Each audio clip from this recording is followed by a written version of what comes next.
Are you ready? Is you ready? Ready. You say you ready. Whole squad ready. Ready. The dream begins every year when a national championship. Raise the trophy for the right to say we are number one. Eastern Washington brings the pedigree as one of the winningest programs of the last decade. The Eagles rewrote the record book this season, lighting up the scoreboard more than any team to ever play on the red turf. But to beat the best, you got to beat the Bison. Enter North Dakota State. They look to redefine dynasty once again by adding yet another trophy. Their quarterback, Easton Stick, rivals anyone to ever wear a Bison jersey, possessing the dual threat ability that stacks up with anyone in the country. On the other side, the defense is stout, routinely shutting down the opposition. In the heart of Texas, one dream will come true. Another will be left with maybe next year. It's the FCS Championship on ESPN2. It's a packed house on a beautiful day in Frisco, Texas at Toyota Stadium. Eagles beat Maine in the semis. The Bison knocked off their arch rival, the Jackrabbits. With Matt Stinchcomb and Chris Button, I'm Taylor Zarzer. Happy New Year to you. These are the best two teams record-wise this decade at this level. But the Bison have won more games and more championships in this decade than Alabama, winning 6 of the last 7. And some say this is the best team yet. That's frightening when you think about it, because you talk about a decade of dominance, and that's certainly what describes North Dakota State, especially under Chris Kleiman. You have to know that they want to cap out his tenure with yet another victory. He will have won 4 national titles in his 5 years as head coach. And Easton Stick is his quarterback, and this is his final game, trying to become the all-time winner at this level. A tremendous competitor, a guy that can hurt you in both phases offensively, as a runner and as a passer. But what really stands out to you when Easton Stick is playing this quarterback position is his understanding of what that offense wants to accomplish and getting them to the right play. Eric Barrier, the starting quarterback for Eastern Washington today, came in when Gage Gubru went down in September. The offense hasn't skipped a beat. Huge shoes to fill for Eric Barrier, and he's been able to do that ably all season long. In their 7-game winning streak, he's been able to improvise when things have broken down. His ability to scramble and run is a dangerous weapon and will show up today. Over 1,000 miles for both of these teams to get here, but it's a packed house. We'll show you how they made it next.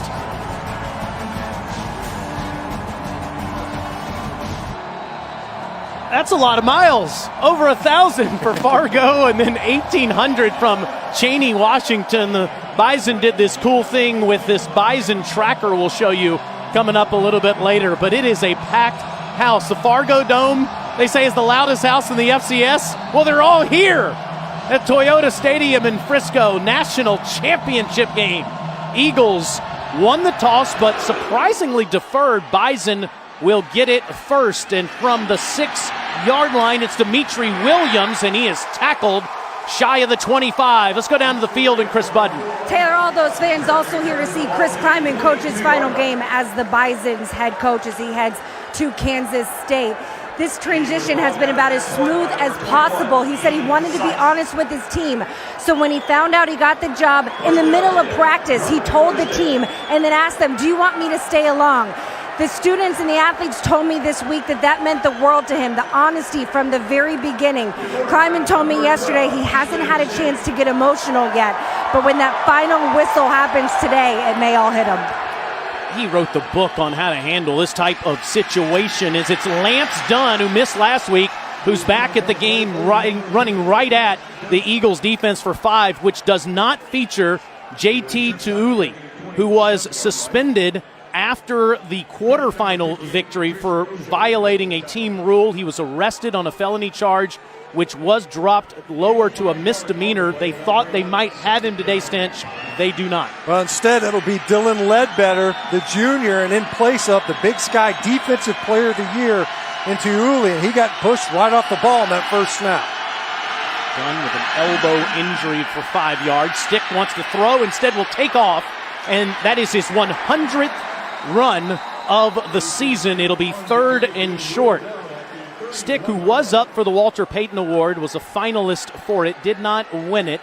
if he wins this game today, he has more wins than anyone at this level. And there is no greater measurement at the quarterback position. The most important spot on the field and the most influential position for any team's successes. When you look at Easton Stick, the ultimate measure is the number of wins, perhaps a record-setting effort from him with a win here today. Devlin Hodges of Samford won that award last night. Congratulations to him. 3rd and 1, and Stick hands straight to Dunn, and Dunn easily he gets the first down near the 34-yard line. A man that had 7 rushing touchdowns the last 2 times he's played. Well, they got in the big set, 2 tight ends. Actually, it really had some nice penetration early by the Eagles' defensive front. A good job by Dunn, finding his way up to the line of scrimmage and then picking a spot where he could plunge ahead. Dunn, of course, with that elbow injury, didn't play in the semis versus South Dakota State, but a really explosive runner with the ball in his hands. Out. Ty Brooks is in on the first down, and it's Brooks who gets the carry, and he's got no place to go. He's going to lose yardage there. It's a loss of 1 is Dylan Ledbetter, that man you spoke of in the backfield. Well, Ledbetter's a guy that's going to have to step up big. We've already mentioned that absence of Tioli, but that time Ledbetter was outside. He lined up in the nose tackle position the first couple of snaps. He's more comfortable on the edges of the line of scrimmage, did a good job of winning up front and getting a negative yardage play. Bruce Anderson we have not seen in the game yet. The starting tailback for the Bison is nursing a quad injury and was a game-time decision. 2nd and 10, Stick throws for the first time. A little bit behind his receiver, but caught by the great Darius Shepard, the senior from Blue Springs, Missouri, for 9. It'll be 3rd and short. And Shepard, obviously the best pass catcher in this offense. A guy that is a go-to performer out of the slot and is a matchup problem for any defense opposite him. 183 career receptions, does an excellent job with his route running, and the chemistry between he and Stick figure very prominently, especially on 3rd downs. They got the 3rd and 1 last time by giving it to Lance Dunn. That's Garrett Malmstrom, the fullback. Brock Robbins is not here today. Dunn follows Malmstrom, and it's enough to move the chains to the 45-yard line. Patient run that time by Dunn. So many veteran ball carriers for the Bison. In any of these short yardage scenarios where that's a comfort zone for them, this isn't a spread-oriented offense. They can put you in a phone booth and win. That's a comfortable spot for them. If you want to get into a cage match, that's exactly where the Bison want to find you. Lance Dunn, a guy that's able to win on those short yardage. That's why they're more than 50% on their 3rd down conversions. On the 1st and 10 run, it's Dunn following blocks, and he's near another first down. That's 9 more for the senior from Waterloo, Iowa. You look at that full backfield. Look at this. You got 3 running backs. This isn't something you see a ton of. These aren't spread formations. It's multiple personnel groupings. It's different formations. And it forces defenses, not from a tempo standpoint, to adjust pre-snap. What personnel do you have out there, and what formation are we looking at? And one of those lead tailbacks was Seth Wilson. He was also a game-time decision with a hamstring injury, so he is in there. And again, Anderson, the one tailback we have not seen. 2nd and 1. And it's done, and it's a first down run for a few. For the senior from Ruskin, Florida, from Waterloo, Iowa, rather, Anderson, who's on the sidelines. Bruce, with his helmet off, has been invited to the Reese's Senior Bowl down in Mobile, Alabama, and has had a terrific year, but that quad injury evidently keeping him out of the lineup today. Well, so many teams want to have a next man up mentality. It is a luxury that North Dakota State can actually mean it. The fact that they can roll guys in there. Bruce Anderson, don't diminish his contributions, but there are very capable running backs in this offense. 51 rushing touchdowns on the season. Then this time it's a pass out to Dallas Freeman. Freeman, the second leading receiver, gets 8 yards fighting through traffic. It'll be 2nd and short. Well, that was a perfect example of the challenges that North Dakota State will present a defense pre-snap. So you go from a shotgun spread, you motion to a power I, and then you throw a quick now screen into the boundary. So defensively, you're sitting there and you're going, all right, so look, we got a formation, we got to get our cleats in the dirt, and now the ball's out quick, and we got it to a playmaker in space. This is the 10th play of the drive, already using up nearly 6 minutes.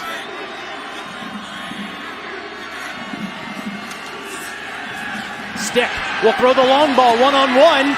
Incomplete, and a flag does come in. He was looking for Freeman. Cal Kreimer was the defensive back. And Stick saw it right away. He could feel the corner blitz, a boundary pressure, and he knew right away he was going to have a receiver versus a safety. House interference. Defense. Number 25. 15 yards from the previous spot. Automatic first down. Todd Boyd, today's referee from the Colonial Athletic Association. Kreiner got some of the jersey here. Delando Tucker came with the pressure. Kreiner had to come over it from safety to cover Dallas Freeman down low, and you could tell Easton Stick, as soon as he saw that pressure, he knew he had a shot to get one of his deep threats one-on-one with the safety downfield, and Kreiner panicked at the end. And how about these numbers? That's crazy. 47 touchdowns and 58 possessions in the red zone, and the Bison back inside the 20 in the red area again as Dunn gets the carry for a few. That time, a nice job by Chris Ojo at linebacker. Number 58 for Eastern Washington was kind of pressed into service earlier this year. That linebacker and Calhoun went down, one of 9 starters for the Eastern Washington Eagles that are not available in this game. But Ojo, a welcome surprise, pressed into service, and is probably their best playmaker among the front 7 with you really out of the lineup. Tight ends in this formation, and a fake on a jet sweep. Stick swings around for a couple more. It'll be 3rd and 6 from there. Ojo again, the negative yardage play, getting upfield quickly. And you have to know, Easton Stick has got the green light as a runner. You could see in the semifinal game, and Eastern Washington is well aware, Stick ended up being the leading rusher in that game. 58 is going to have to be very active in run defense here today, knowing that the quarterback is going to be a runner. Bison are 2 of 2 on 3rd down, but those were 3rd and 1s. This is a 3rd and 6.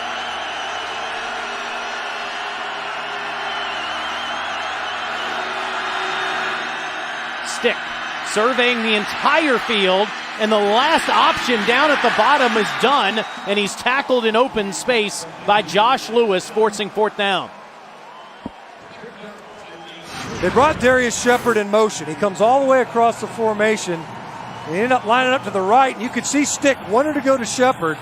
He was well covered. He came off it, checked it down to Dunn. Dunn was incapable of breaking a tackle on the open field to pick up the first down. This is Cam Peterson with a 31-yard attempt, leading scorer in school history. And we have a flag. False start on the Bison. False start. Offense. Number 87. 5-yard penalty. Remains 4th down. I mean, the crowd obviously on the Eastern Washington side of the stadium is up, but it's not that loud. Right there on the edge, backs you up another 5 yards. About 75% Bison fans here today at Toyota Stadium, but as you said, the Eagles that are here are making noise. Peterson from 36, and the Bison strike first on a drive that takes over 8 minutes and 13 plays. The Eagles coming onto the field.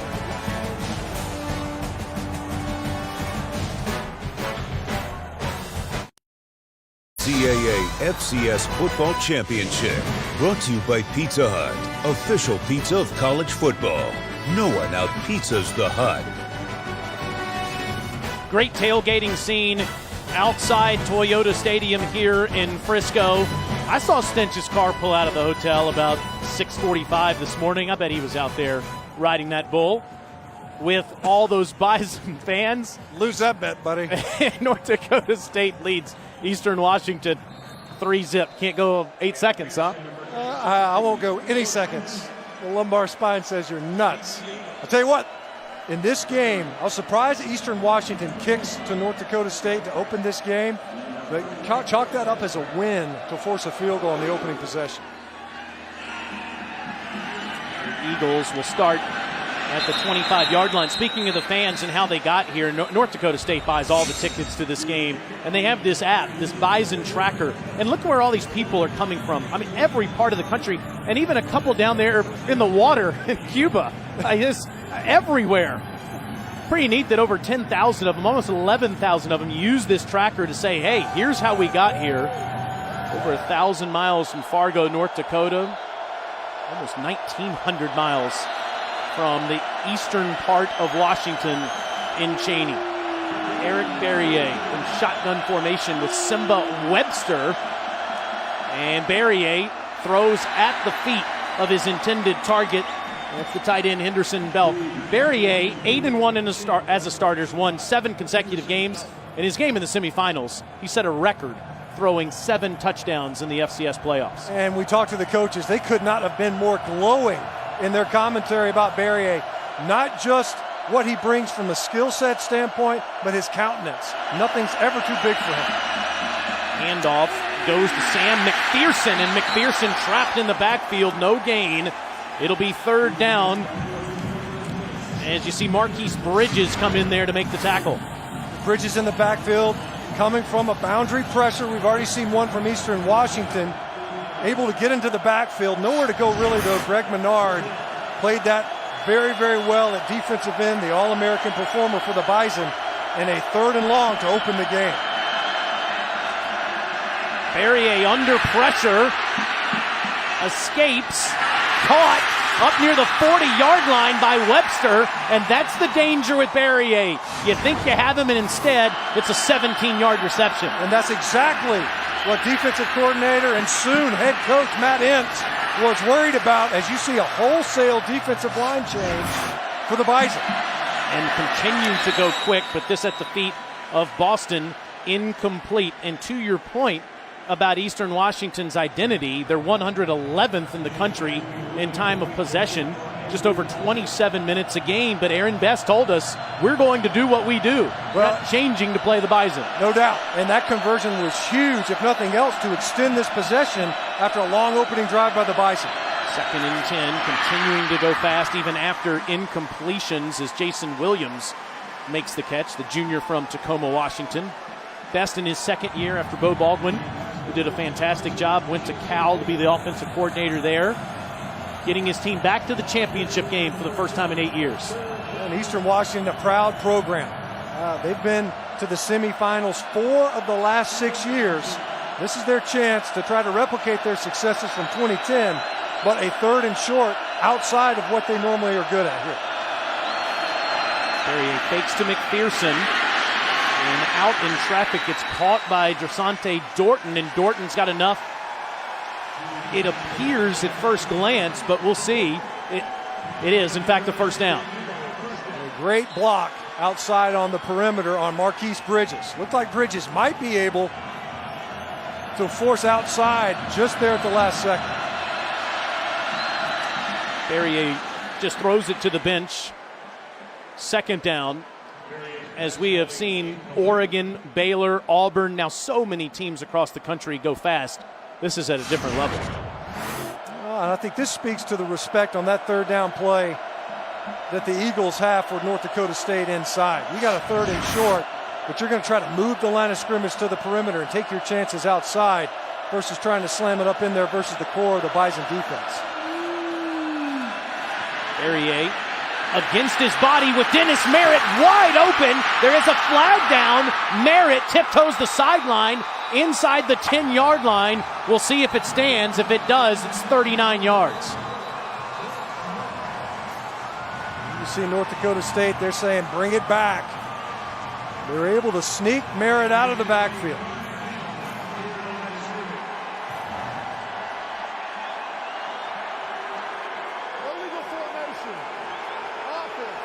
Five backs, 5-yard penalty, replay 2nd down. Rogers Redding was official for over 30 years in college football, here in the booth with us today. What'd you see there, Rogers?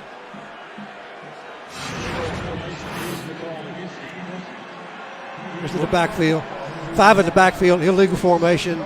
So they just misaligned. One of the receiver to the left-hand side looked like he should have been up on the line of scrimmage. He was in the backfield, and so they made 5 in the backfield, illegal formation.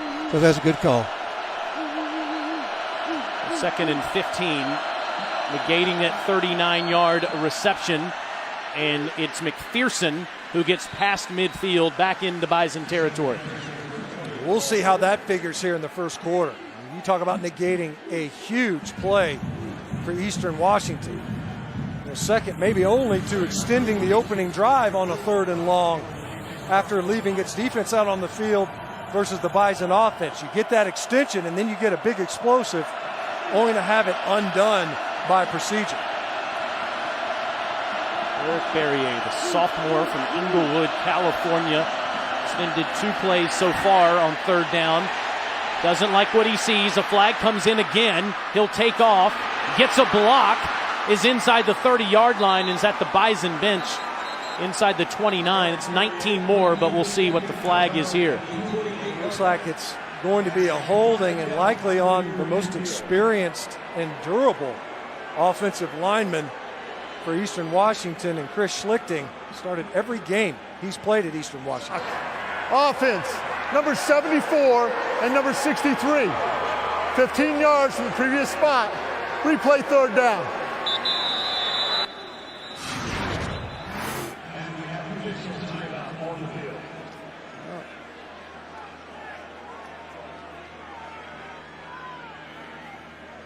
You could see, watch here at the tail end, they call the chop block. Wow. I don't know. I mean, there was contact from Bias, but boy, it was minimal.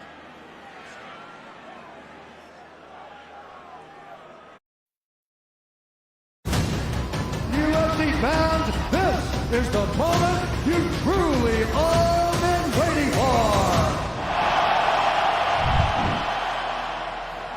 Huge month for us here at ESPN. Jalen Wimbush, the senior from St. Petersburg, Florida, was the injured Bison on the play. 3rd and 24 for Eric Berrier after a couple of penalties, incomplete. Searching for Jace Gilder as his tight end. It's 4th down. So the Eastern Washington won't get any points out of this stench, but at least they possess the football for a while. Yeah, no doubt. And there for a moment, it seemed like that could be considered a victory. However, when you think about an illegal formation and then a chop block, you're talking about a 39-yard play, a 19-yard play. It's 58 yards negated by penalty, and an opportunity for Eastern Washington to answer that opening field goal. Penalties undoing what was otherwise a very promising drive. Roldan Alcabendez has had a great year as another flag comes in. This one off the side of his foot and out of bounds near the 25-yard line. Shock that punt, trying to get it away from Darius Shepard, one of the best punt return men in the FCS. Rogers Redding says there were 5 in the backfield again. The punt only went 35 yards. Illegal formation. Offense. 5 backs. That penalty to be added to the end of the kick. 1st down. Bison get it back at leading 3-0, looking for their 7th national championship, which is unprecedented at this level.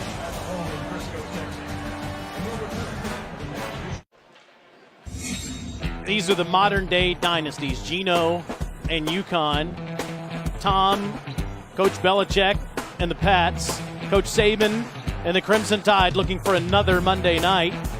The Dubs have won 3 of the last 4 in the NBA, and the Bison 6 of the last 7. They win this game today. They have more national championships at the FCS level than anyone ever, and they've done it all in this decade. Yeah, which of these are the most impressive? It's not even a conversation. Ty Brooks trying to bounce it outside and does, and has daylight in Eagles territory down the sideline near the 20-yard line. It looked like Brooks was going to get tackled for a loss early in this play. You see the penetration, bodies everywhere. Ty Brooks just bounces it outside. Look at the blocking on the perimeter. Christian Watson is about 30 yards downfield, locking up DBs so that Ty Brooks could turn what was a great run into an explosive run. And just like that, the Bison are in the red zone. The Fargo native gets 50 yards on that carry back into that red area, and it's a design run with Stick taking on defenders inside the 15-yard line. It'll be second down. QB sweep into the boundary. Can you get angles? Are you able to create it? Stick just bouncing off of would-be tacklers to pick up yards in the red zone. Didn't attend the Walter Payton Award ceremony here in Frisco last night. Said I have to go prepare for a national championship. Got to be with my teammates. Last time I get to do that, the night before a game, so you can understand why he was not present. Congratulations again to Devlin Hodges of Sanford for winning that. 4-yard pickup. The senior from Omaha, Nebraska, now under center and handing it to Lance Dunn. And Dan Dunn changing direction, gets near the 10. So Eastern Washington, they want to slow down the run game. You get in the red zone, the Bison will start grinding you. I've already seen a quarterback keeper. They jump into their Okie front. It's a double eagle, where that means both guards and center are covered up by defensive linemen. You see there in the field, Eagles getting looked at. Another injury. Looks like it's Big Keith Moore. We already talked about JT Tiuli not being available, forcing Dylan Ledbetter and others to fill his void in the center of their defensive front. And Simon Burkett, rather. No, it is Keith Moore. It's just those sevens look like ones, so sure it can be a little bit confusing. The sophomore from Bremerton, Washington. 2 sacks last week in the victory against Maine, pressed into action with JT Tiuli suspended for the semis and for the championship game, which gave him a bigger role. And there is JT, who did make the trip and has been with the team all week. You can't, I think, overstate the void that's created without big number 99 along that front, especially versus a team where you have to try to match their level of physicality. Bison have to get inside the 9. It'll be Stick to do it himself into the end zone.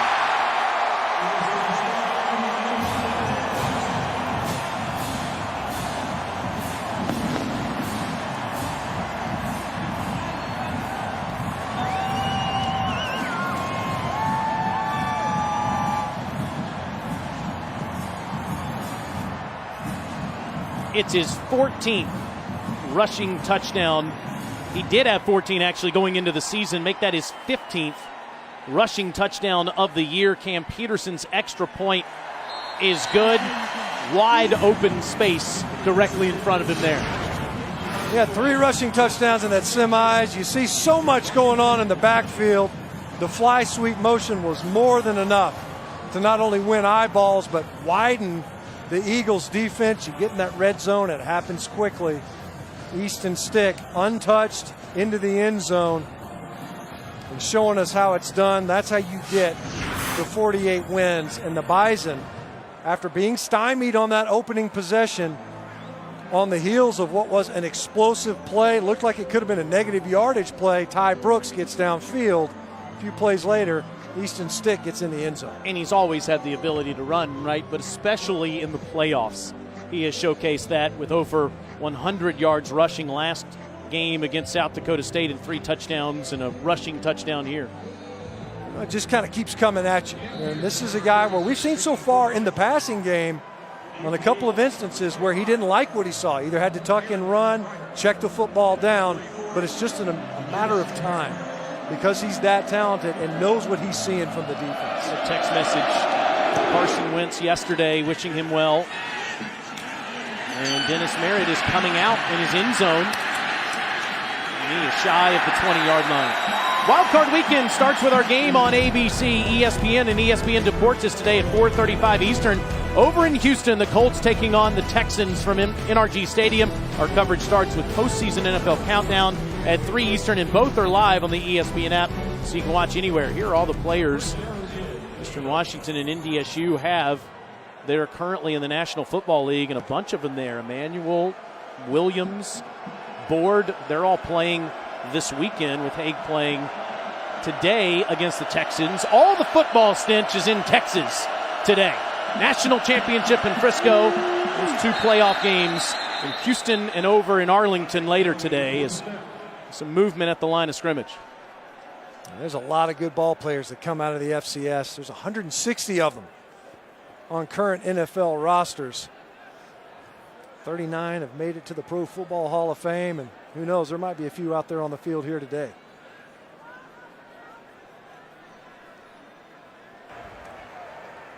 Offside. Defense. Number 96 was in the neutral zone, causing the offense to react. 5-yard penalty. Remains first down. You can see that time Matt Ince, defensive coordinator, dialing up a run-down pressure. So he was running Levi Jordan from his linebacking spot, and Greg Menard both looked to me like bias jump before. Barrier now with a 1st and 5, wants to take a deep shot. Has a man open and got him. It's Simba Webster.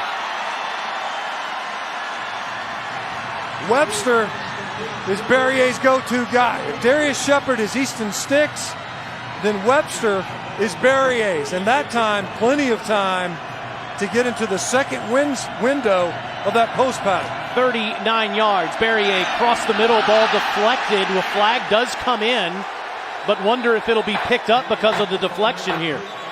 Yeah, I think the back judge thought maybe it was PI, but the ball had already been deflected. And at that point in time, the defender can make contact with the receiver. There is no foul for defensive pass interference. The ball was tipped prior to the contact. Second down. One play ago, Simba Webster finding space in that Bison defense. You can't lose track of the leading receiver. In zone behind, out of his slot alignment. You know that they're going to look to find him deep and multiple times. 4 touchdowns in the victory against Maine as McPherson goes right at the heart of the Bison defense ahead to the 30 for 8 yards. This is an element of Eastern Washington's offense that has been developing ever since Aaron Best took over as the head coach. He wanted to be more balanced offensively, if nothing else, for games like this one and in late season, in December. Cheney, Washington is not the most inviting climate to be a pass-oriented offense. It was an incomplete pass. And then that play is third down.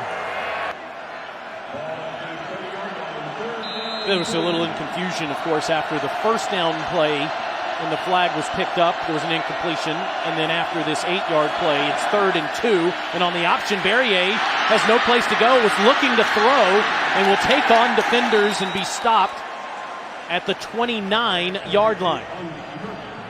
Again, you could see the element that Barrier brings to this offense and what concerned North Dakota State so much. Well defended, nowhere to go.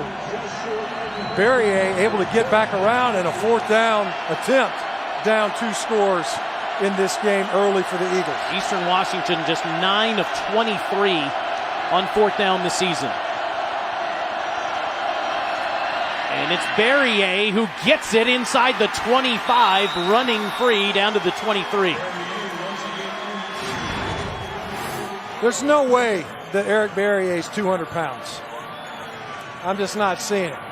And for him to run that powerfully, carrying tacklers to pick up that first down, back-to-back plays, just making it happen because defenders were in place to make the play. Set the single-season rushing record by an Eastern Washington quarterback with 6'10". The Eagles are on the march, but trail the world champion Bison 10-0 at the end of the first quarter in the FCS championship game.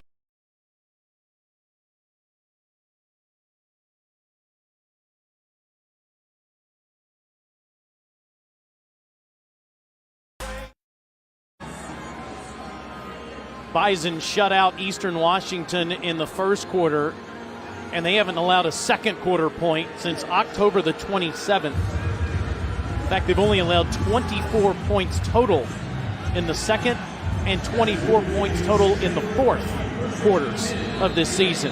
So once they get used to what you're doing, they figure it out. Yeah, once they get acclimated, they're able to do so very quickly. It's not to say that they haven't been able to do it. It's been Barrier making plays. He slips a bit, keeps his footing, ridden out of bounds for maybe a yard by Bridges.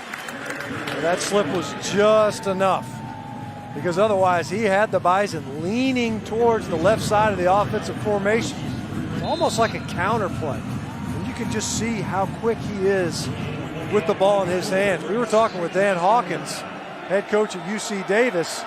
He saw them a couple of rounds ago in the quarters and said, look, this guy, he's a game changer. You better know where he is at all times and what he's doing. And even when you do, he still might hurt you. Over the top, end zone throw, incomplete. Double covered was Jace Gilder. Trying to fit it in there, I don't know, because Dakota State ended up with 3 defenders in place, and Grimsley coming over from safety looked like he might have had a shot at this play, at this ball rather. As you see Grimsley tracking from the core, you see James Hendricks coming over as well.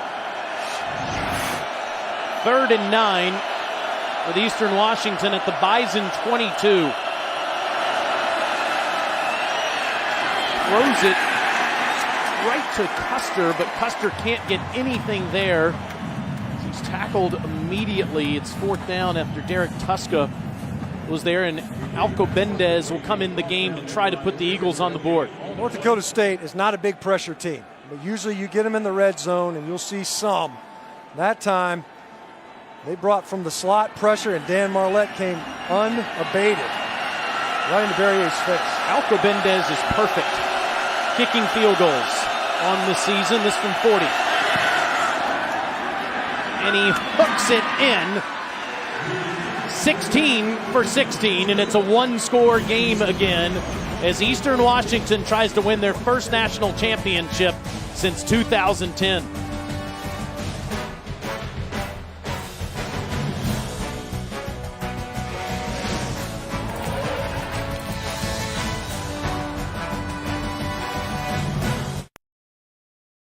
National Championship game, Monday at 8 on ESPN.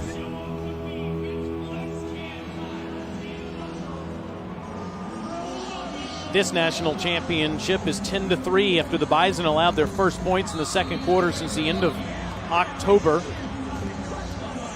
7-point lead. Chris Kleiman coaching in his final game as the head coach before he goes to K-State. And that man talking to his defense there, Matt Ince, will become the head coach as soon as this game is over. Very similar to what you saw in the Rose Bowl with Ryan Day and Urban Meyer. And this transition of power has been seamless. It really has, and it hasn't always been the case. You think back to when Craig Bowl left, went to Wyoming, and I think perhaps maybe the staff, the administration, certainly Chris Kleiman, understood that he didn't want to replicate that. It has been a wholly transparent process.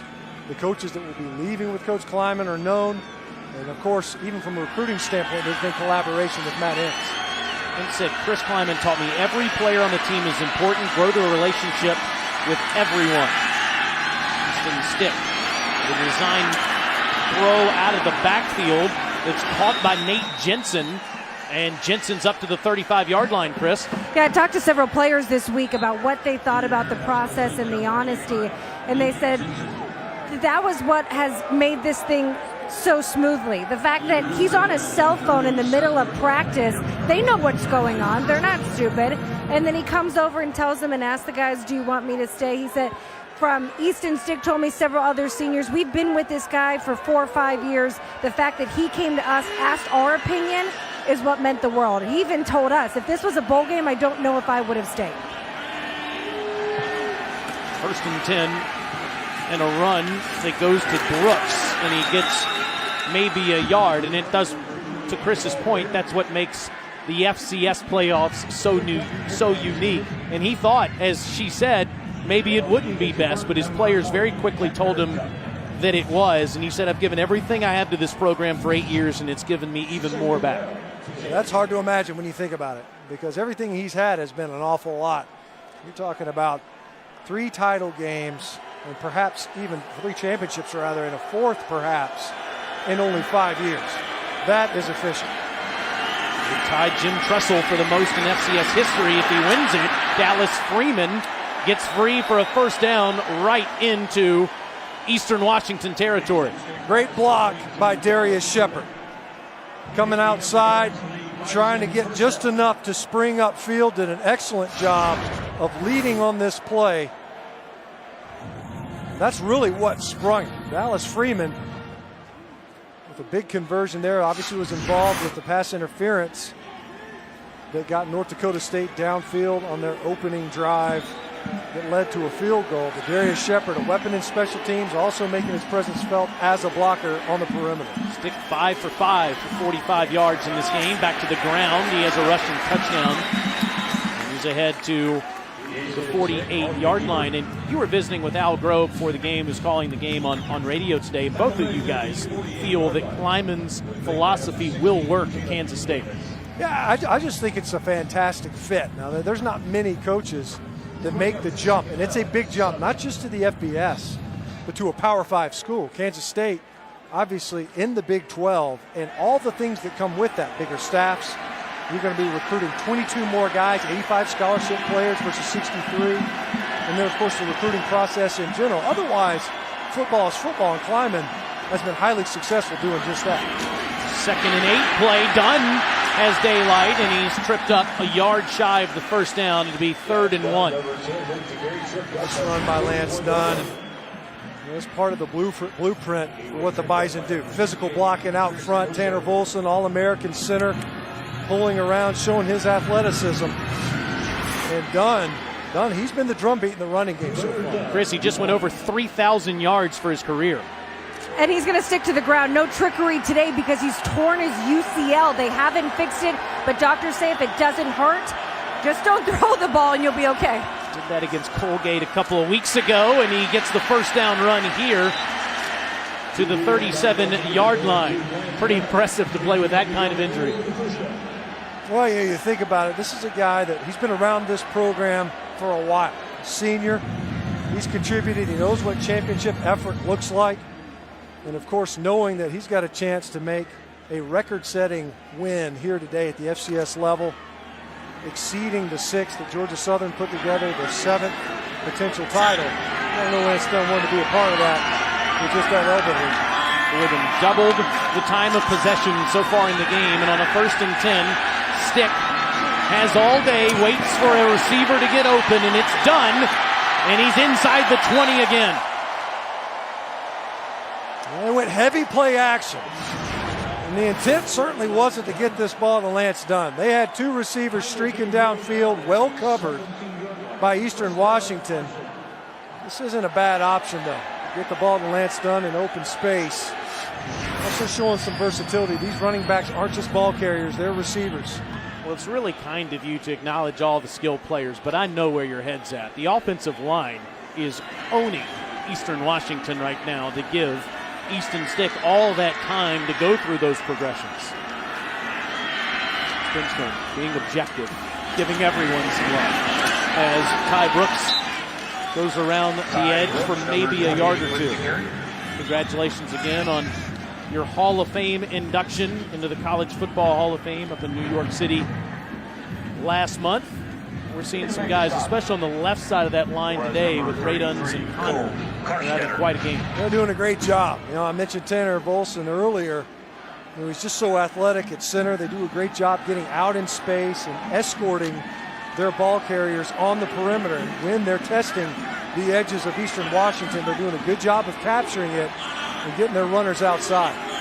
Volson, the center, won the Remington Award at the FCS level. And it's Seth Wilson, and Wilson's inside the 5. 1st and goal, Bison. Another pull by the All-American at center. He was able to lead the ball carrier. We mentioned Seth Wilson, who was a little bit nicked up in that semifinal game versus South Dakota State. And as you mentioned, you can feel the offensive line asserting its will right now. We talked to Matt Entz. He talked about the most important hires, offensive line coach being one of them. Current offensive line coach Connor Riley headed to Kansas State. These guys doing a good job up front right now. 10th play of the drive, and it's Stick again. Into the end zone. Touchdown.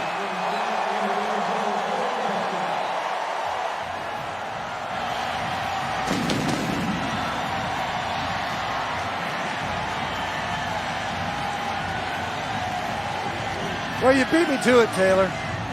But the big boys on that drive, they did a pretty good job. And it wasn't just like they're Tonka trucking guys off the line of scrimmage. Yeah, they can do that too. but they're pulling and showing just how athletic they can be in some of these runs. And of course, you could see a number of perimeter runs in the red zone. Uncle Trumps, huh? Big flashback for me. Cam Peterson's extra point is good.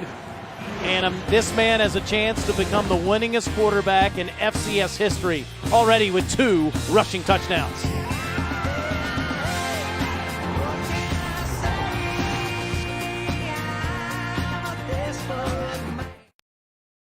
The NCAA FCS Football Championship, brought to you by Liberty Mutual Insurance. Only pay for what you need. I mean, the players for the Bison have to be on a first-name basis with the people at Fargo, right? Yeah. Oh, Easton, great to see you again. Oh, hey, Lance. Hey, Darius. They're probably members of the bowling league. Come down here. See you in December. We'll finish things up. Nobody able to stop Stick so far. You remember when Bobby Boucher showed up at the FCS championship game, do you? Well, they may need Bobby in the second half, Eastern Washington.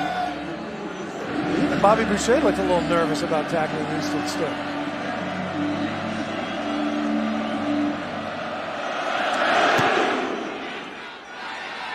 Goes down 2 touchdowns, and we'll start at the 25-yard line. Let's see Stick's last touchdown, Stinch. Well, we see it's just pin and pull techniques up front. So the idea here is you're going to get a pin and a pin, and Dylan Radens and Tanner Volson are going to be able to get out in front for Easton Stick. They basically had the same concept repeatedly in the latter part of this drive. They get into the red zone. It was just enough on Chris Ojo. Was incapable of getting over there in time. The 6th rushing touchdown of the playoffs for Easton Stick. 5 in the last 2 games. And Barrier and company go to the ground, and McPherson and Sam is ahead to the 45-yard line for 20. Well, Aaron Best had a long conversation with Eric Barrier after that last possession, asking him what he was seeing on the field. Said, don't do too much. It's slick out there. You can see some of the divots. It's cut real short. Something to watch, Chris, as Barrier takes the handoff and against his body and against the blocking gets the first down run for 12. Even when the play breaks down, he gets a first down. You see it so many times, the escapability. Now that time he's reading the defense, saw a backdoor cut, and took it. And what they do a lot of, the Eagles, is they'll change which defender they are reading.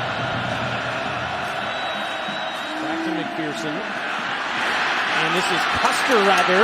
There's a flag that comes in, and he's down near the 30-yard line.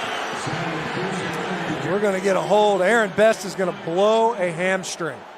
The head coach for Eastern Washington came running about 20 yards to argue what will likely be a holding call on Simba Webster. Looks like he blocked James Hendricks to the ground.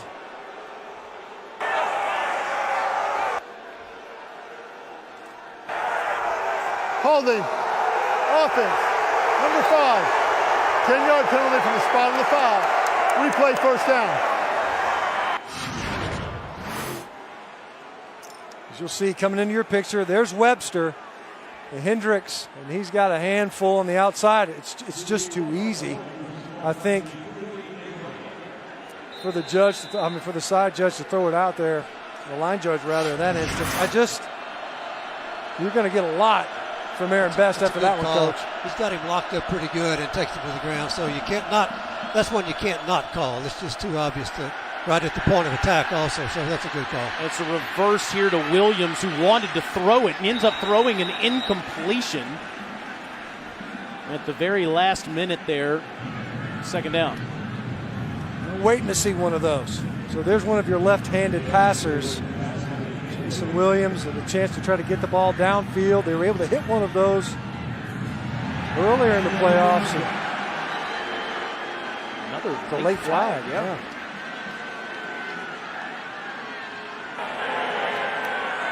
We have intentional grounding.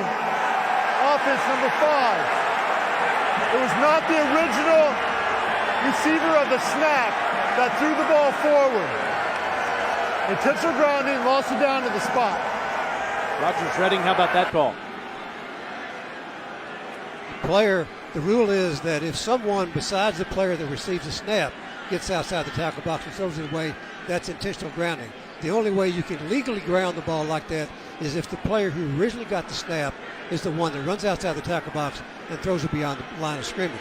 If anybody else does that, it's intentional grounding if there's not a receiver in the area. So that's the correct call. It's an obscure rule, but it's a good call. And it was clearly the case. Obviously, Jason Williams taking that flip.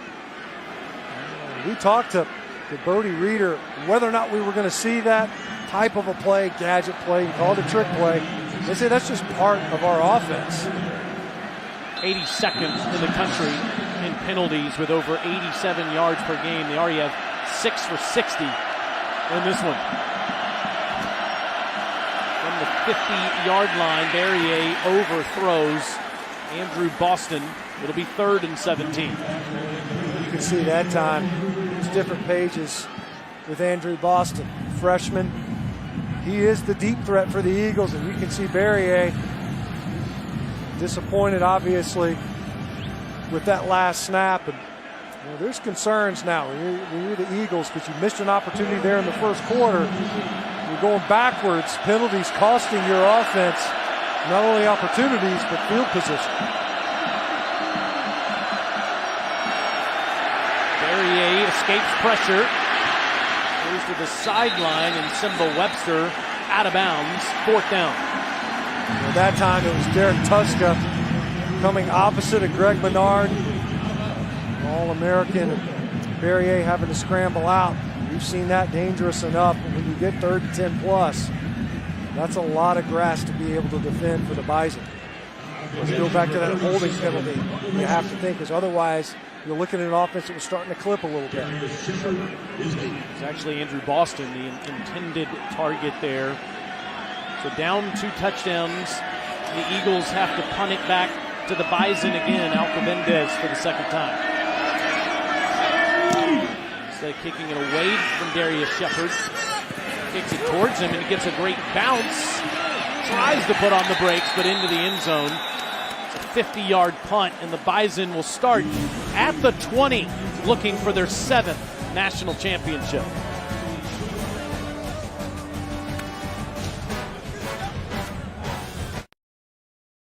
Bison have scored all 3 times they've had the football, up 17-3. Most wins in college football this decade with 120.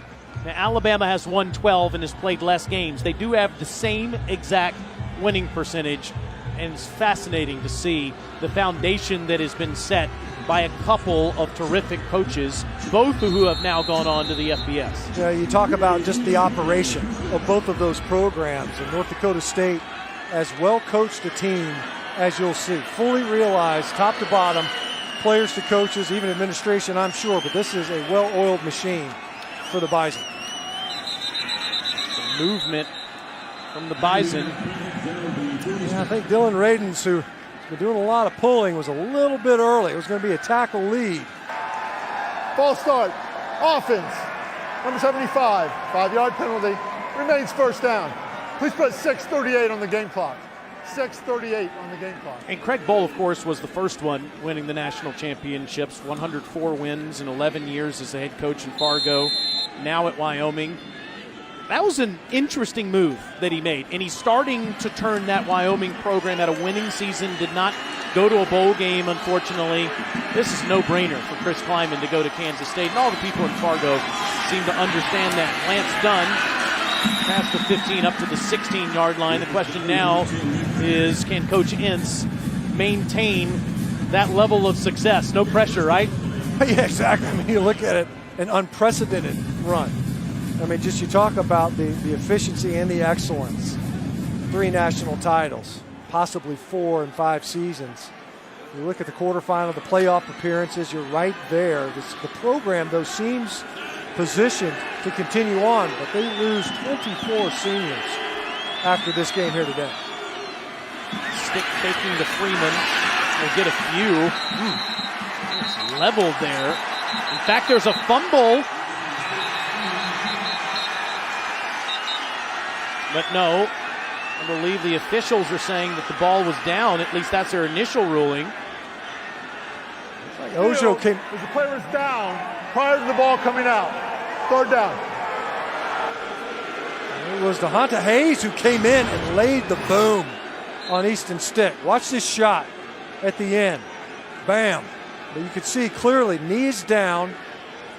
The ball pops out. It's clearly, good job by the officials on the field. Stick clearly down before that ball came out, but a nasty twist there towards the end on Easton Stick. Timeout called by the Eagles as Stick was able to get up and play on. This will be his final game in Fargo, and with a win, passes Brock Jensen for the most wins in FCS history with 49. Believe that Eastern Washington has taken a timeout to challenge the ruling on the previous play. The ruling was that the runner was down prior to the ball coming out. We'll bring in Rogers Redding again. I don't believe there's much to look at here, Rogers. It looked, at least from that initial replay that we saw, that Stick's knee was down. It seems very clear that his knee's down before the ball comes out. They're going to confirm this very, very quickly. It's a little surprising that he would challenge this because now he's lost his challenge for the game in addition to losing that timeout. So I'm sure that's a quick review, and they're going to confirm this. After review, the ruling on the field is confirmed.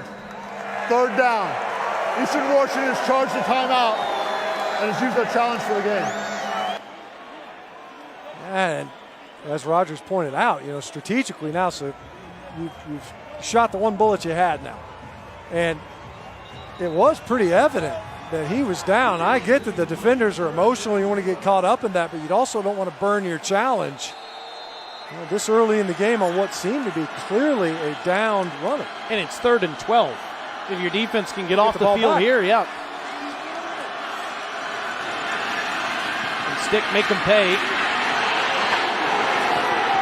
Incomplete as he throws into traffic.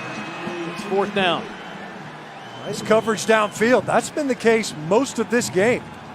Eastern Washington has done a really good job, other than the big shot to Darius Shepard, of keeping the Bison passing offense bottled up. You get behind in the down and distance, nearly get the ball come out.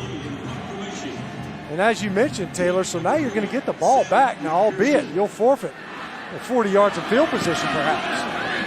With Weckner punting, and it takes an Eastern Washington bounce, so the Eagles will have the ball in Bison territory. Monday on ESPN, we'll have the College Football Playoff National Championship game presented by AT&T at Levi's Stadium in Santa Clara, California. Number 1 Alabama taking on number 2 Clemson, 8 p.m. Eastern, 5 Pacific, also streaming live on the ESPN app, so you can watch anywhere. Can't wait to see those two teams, both undefeated, see what they've done since 2015. Every player on both of those rosters have played, each of their games have had national championship implications. All of them in the last 4 years. Amazing. There was a hold on North Dakota State on that punt. Eastern Washington has terrific field position and believe that will be tacked on, in fact. So the Eagles get the football inside the Bison 40-yard line. And we talk about the field position and the use of the challenge, and here you are, Eastern Washington. You were one snap away on a 3rd and 10 plus of getting the ball back, and with that penalty in plus territory. Perrier to McPherson. Sam is ahead to 37-yard line. If the Bison win this game, and then, of course, you have Monday night's national championship. We have 2 undefeated teams, one at the FCS level and one at the FBS. We've never had a 15-0 FBS national champion with the new format. The Bison were the last team to go undefeated at this level, doing it in 2013. Perrier has time, throws into coverage, and he's picked off. Down at the 15-yard line, it's picked off by Levi Jordan. Wasn't really pressured there. And we've seen that now really the second time where we've seen Perrier try to force the football downfield. And this was well covered. You see, he's got time. He delivers this football. Jordan underneath the route. Grimsley was already headed over from safety. You've got two Bison defenders there as the ball arrives. Not dissimilar to a throw that we saw into the end zone earlier that forced the field goal attempt. And right now, we talk about Berrier. He's a playmaker, but maybe not seeing the field as well in coverage. I was waiting for the bow from Jordan. He is a third-degree black belt. He does love to do that after a big play. That's his first interception of the season as Ty Brooks takes the handoff past the 15. Right now, though, Eastern Washington reasserting itself on that snap and on the previous possession in run defense. Great job by the Bison defense getting the ball back. We talk about the great field position for Eastern Washington to start that drive. Didn't last long. But right now, the Eagles doing a good job on the edges, which is where the Bison had success on that last touchdown drive of getting tackles and negative yardage plays. 4 minutes left until halftime. Seth Wilson tries to go right at the Eagles' interior line. And again, without JT Tuuli, these guys have stepped up on the last couple of drives. And you can see the Eagles are playing downhill quickly. Second level, third level defenders that are coming up quickly in run support. You know, that time the Bison went with an inside run trying to test the middle of the Eagles defense. The Eagles did a great job led by Chris Ojo in responding. It's the 7th tackle for Chris Ojo.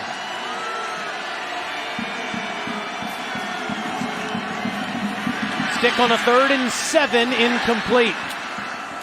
Looking for Shepard again, and it's another 3 and out. That's 2 straight. In the passing game right now for the Bison, not the most reliable. They bring Ojo on a blitz. A nice pickup by Lance Dunn. He had time. That ball just a little bit off and out in front of Darius Shepard. He is their go-to receiver on 3rd downs. The protection was there. Passing execution was not. And great job by the Eagles on a quick change to get the ball back.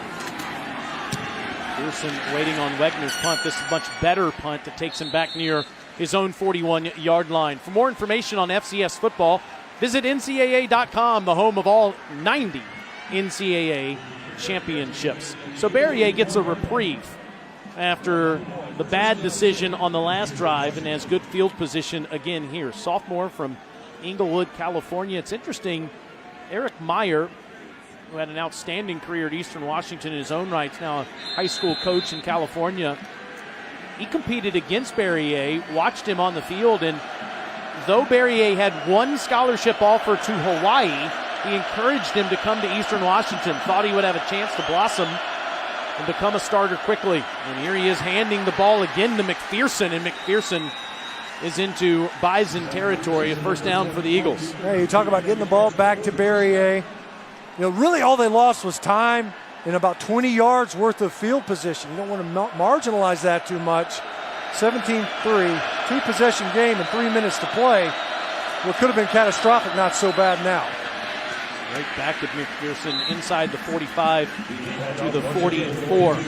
Eagles have had terrific quarterbacks. Vernon Adams ultimately transferring to Oregon. Matt Nichols, Bo Levi Mitchell won the national championship in 2010. And of course, Gage Gubrud, who is here today after that foot injury in September. McPherson's got no place to go this time.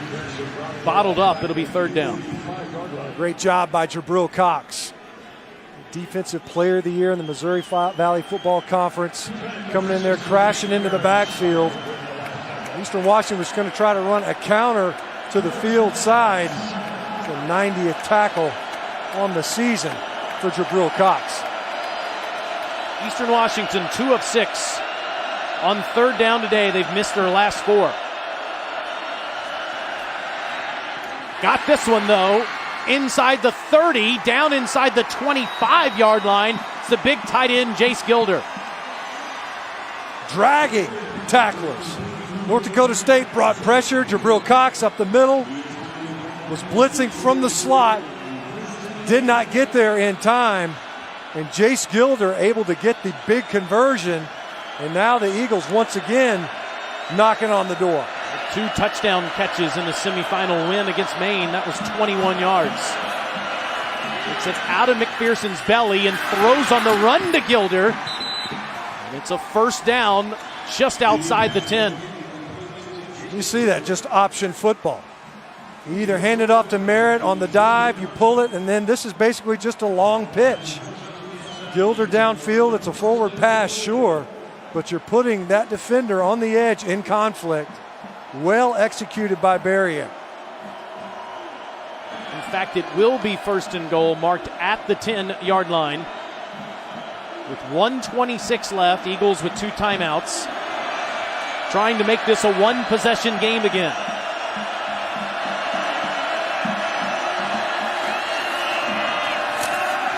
In traffic, catch made inside the 5, down near the 2 by Johnny Edwards. Eastern Washington brought in an extra offensive lineman. Matt Meyer was lined up at right tight end. What they ended up doing, ended up looking almost like a tunnel screen. Back inside, Meyer released outside the 2 receivers, and the Bison narrowly denying the end zone. 2 tight ends. McPherson, the deep back. High snap, option. Berrien keeps it himself and has no place to go as Jordan bottles him up. Looked like Berrien should have pitched that football. He was flanked. Otherwise, I think that's at least giving your ball carrier, running back, a chance to get in the end zone. As it is, you keep it, you come back inside. There's a lot of help in there. Eastern Washington calls timeout with 37 seconds left in the half and at the doorstep.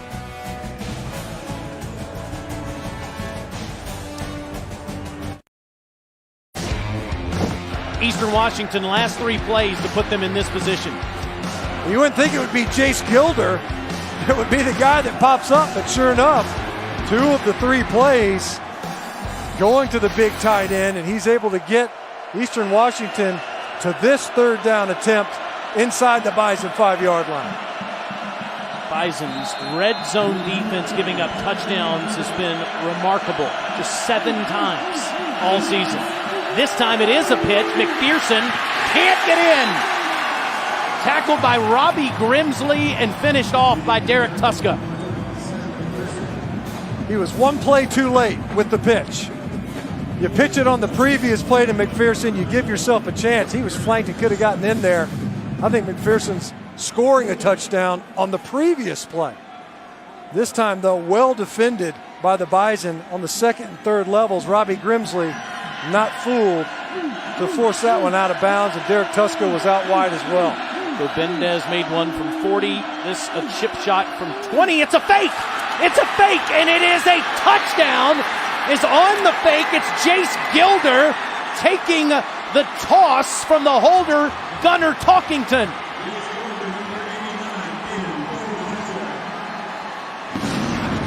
How about Jace Gilder on this drive?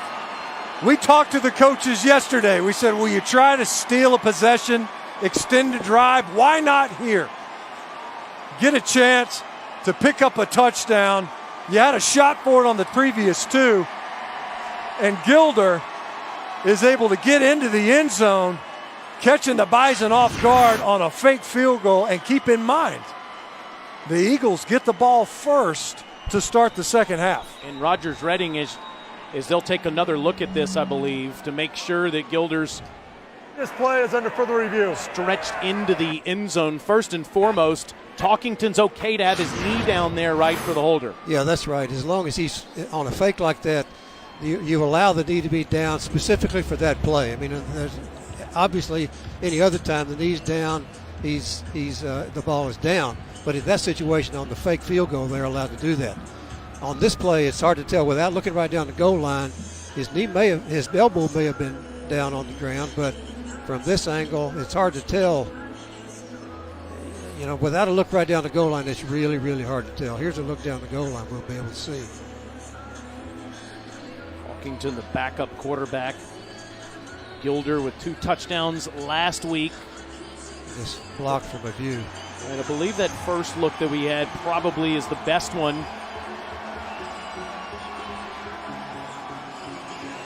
Gilder stretching towards the goal line. James Hendricks trying to make that tackle there. I don't think there's enough to overturn it, right? Yeah, it's ruled a touchdown on the field. And I think that he will have extended the ball in his right arm. Yeah, I think that's a touchdown. That's a good look right there. I think that's a touchdown. I think it's likely to stand. I don't think there's enough here to overturn this. So they're taking as much look at this as they can, but I think they're going to at least allow this to stand. Biggest play in the game so far, and the Eagles get the ball back to start the second half. How about the 3 catches by Jay Skilder? Get the big one on the conversion. That last look one more time that Rogers Redding said he feels is the best one. Elbow does not look down. The knee is not down yet either. I think they're going to let this stand. They're talking about it a long time. Let's see. Here's the referee about to make the announcement. After review, the ruling on the field stands. Touchdown. What an answer from Eastern Washington. And let's keep in mind, too, so Barrier just throwing that interception, an ill-advised ball. The defense comes out, stuffs the Bison offense to get the ball back quickly, and the Eagles answer. Dave Neal had a terrific call of Gilder's first touchdown last week in the back of the end zone, which was spectacular. That one may have surpassed it, as Alco Bendez makes the extra point and game on with 27 seconds to go in the second quarter. Yeah, credit obviously to the Eagles offense. You're willing to take chances. Big Aaron Best, he's fired up. He's got his troops playing hard. But to me, it's the Eagles defense. The fact that they've been able to keep the Bison stopped on their side of the field, they're able to get good field position even on the heels of the quick change after the interception. What a great answer by the Eagles, especially up front. Slowing down the Bison running game that looked like it was starting to get rolling on that last touchdown drive. They have stuffed the North Dakota State offense, and the passing attack, other than a big pass to Darius Shepard, has never gotten into a rhythm in this game. Bendez kicking off with 27 seconds left in the second quarter. Dimitri Williams and Ty Brooks deep for the Bison. It's a short kick instead that'll be fielded by an upback, and the Bison will get it at the 25-yard line. Anything fielded inside the 25 is a touchback to the 25, and a flag comes in. You see the winning streak there for each team. Both teams blowing out the opponents by more than 4 touchdowns per game. Turnover margins have been phenomenal during that stretch. It is amazing how closely those numbers mirror one another. Now, obviously, North Dakota State doubling Eastern Washington's win streak, now the longest win streak in the country for the Bison. The receiver called for a fair catch, dropped the ball, and then picked it up at the 22-yard line. After the play, dead ball, personal foul, receiving team, number 49. Half the distance to the goal, first down. We were talking with Dan Hawkins, and he said, at Eastern Washington, they're a confident bunch, and they're a little bit talkative, a little chatty out there. And there have been a number of times, especially on changes of possession in this game, where both sides, not just the Eagles, they've been in each other's faces talking ball afterwards. A good time for halftime to come, perhaps, to go settle things down, especially if you're in North Dakota State, because right now you need to come up with some answers offensively. And, of course, you're going to have to slow down Eastern Washington, who gets the ball first in the third quarter. Bison score on each of their first 3 possessions, but had 2 consecutive 3-and-outs to end the half, while Eastern Washington pulls off the fake field goal for a touchdown. And it's a 1-score game with the Eagles, as you said, Stinch, getting the football first in the second half. And Chris is with Coach. Coach, you're able to hold the Eagles until that last fake field goal. How has that changed the momentum heading into half? Well, we just got to get the momentum back. We've had a good first half, stalled out a little bit in the second quarter with our drives. We'll be okay in time. How do you think your guys have handled this stage today? Oh, we've handled everything well. We just got to continue to make plays, and we're going to be able to run the football. If we can do that, I think good things will happen. Thank you, Coach. Appreciate it. Bison 17, Eagles 10. Stay tuned for the college football halftime report. with Kevin Nagandi, Jonathan Vilma, and Jesse Palmer right after these messages.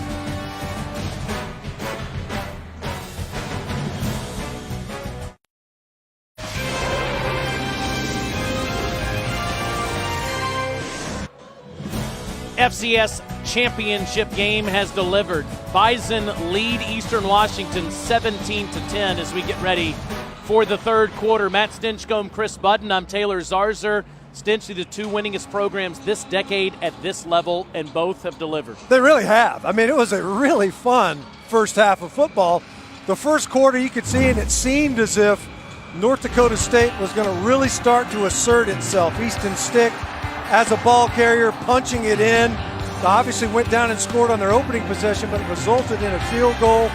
Got 2 rushing touchdowns in the first half, but Eastern Washington's ability to answer, and on the heels of an interception, the defense forcing the Bison 2 3-and-out offensive possessions, and then the Eagles able to get into the end zone on a field goal that was faked, and now getting the football first here in the second half in a one-possession game. Now Reiner and Dennis Merritt back deep to take Peterson's kick. And Eastern Washington will start at the 25. Chris Budden standing by with Aaron Best.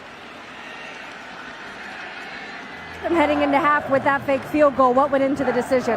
Well, with all the momentum we didn't create, with all those penalties in the first half, we needed something. Got us going. We'll see where it takes us in the second half. What was your final message leaving the locker room to your team? You got 30 minutes. You know what I'm saying? You played your best ball in the last minute of the half. It's all there. We've stopped ourselves with penalties. We've got to keep up tempo. We've got to continue to get those guys to the hockey line change their defensive line position, because that's how we play our best, is when we play fast. Thank you, Coach. Thank you. And clearly play with a lot of passion, too, as McPherson is leveled by Stanley Jones on the first play of the second half. You see a little bit of movement up front. You know, you hear Coach Best, and he's an emotional guy. He gets fired up. This team came into this game, he said, they're not going to be intimidated. I'm going to sleep great before the game, and he did. And you could tell that these guys don't feel the stage is too big. Loss of 2. Barrier to the air, and he's picked off. Through into traffic again. This time it's James Hendricks running in space, getting blocks in front, and he's out of bounds at the 15-yard line.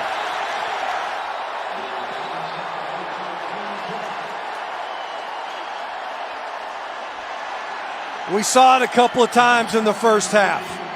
One actually resulted in a turnover.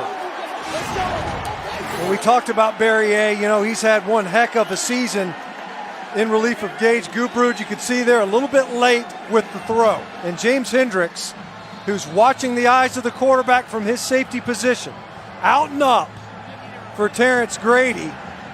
And he just brought Hendricks over there, that little bit of a hitch. And I think that was more than time enough for Hendricks to get over there for a big turnover. Bruce Kleiman says Hendricks will be the leader of the defense next year. It's a 27-yard return, his 5th interception. This one's picked off. On the next play, Stick gives it right back as Eastern Washington gets the football back, as it's Delando Tucker stepping in front of the receiver.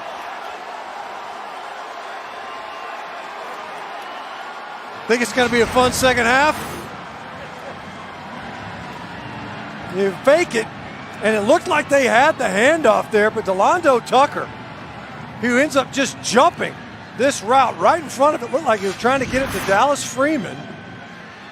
And Delando Tucker gets in front of it to deny what would otherwise have been a huge swing in this football game to start the second half. Back-to-back turnovers for both of these quarterbacks. Hendricks gets his 5th interception. Tucker gets his 5th. The senior from Federal Way, Washington, is the team's 21st interception. 11 different Eagles have a pick this season. And it's Gunnar Talkington who threw that touchdown pass that's in the game, handing to McPherson, and McPherson's up to the 28-yard line. How about that? You could see the Bison defenders. They were all jumping around. Hey, look who's in. We'll have to check and see, because it was Barrier who made the tackle on Hendricks, forcing him out of bounds after the turnover. This might be Eastern Washington just trying to settle down their quarterback, I didn't look as if he was injured after that play. That touchdown on the fake field goal was Talkington's first this season. The redshirt freshman from Battleground, Washington, handing to McPherson again, and it's enough for an Eagles first down. Talkington only 5 of 11 passing for 60 yards in his career coming into this game. And you see Barry A., and he just looked over to his head coach, Aaron Best, who's talking with him right now, obviously. I think part of it, not just physical, maybe mental after that quick turnover. 3 straight McPherson handoffs as we go down to the field, and Chris. Taylor, the athletic training staff was looking at Barrier's left hand. He was on the training table for a bit, then walked out with his helmet, telling his coach he's ready to go. He's also 3 of his last 12, 2 of those interceptions. You know, he might get that hand looked at. They also probably want to get his head looked at just to make sure that he's able to settle down here early in the second half. He's going back to the trainer again to get him to work on it. Talkington wants to throw and fumbles. Gives up the ball, and it's Stanley Jones right on it.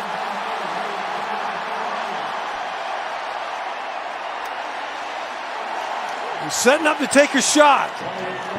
With Stanley Jones, made the first tackle of the second half and then makes probably the biggest play here in the second half. Although we've already seen 2 other turnovers.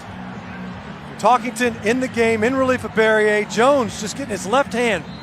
That's the ball security that when you're not getting a ton of reps, you don't always feel it. You're not getting live reps in practice.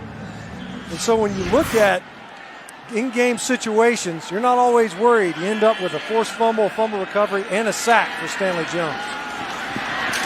To the ground for the Bison. Ty Brooks will get a couple of yards.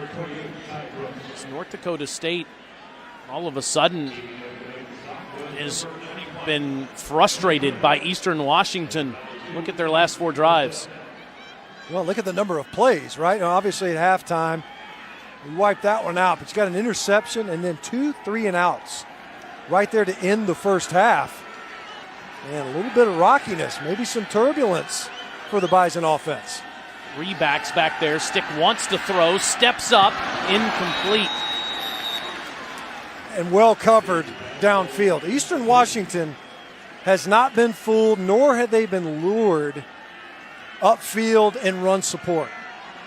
And that's something where North Dakota State, they can make hay. Easton Stick, 6 for 6.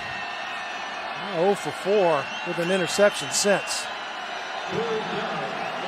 And it's 3rd and 8.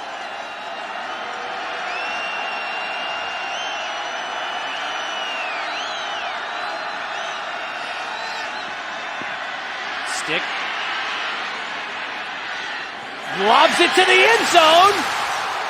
Shepard, touchdown.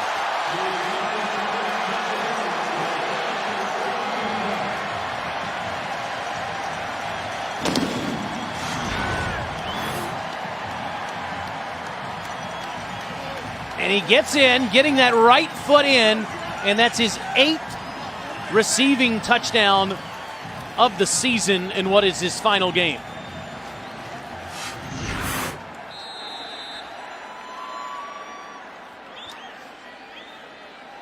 Leading receiver on the team by 37 catches coming into this one, and the extra point by Peterson is good.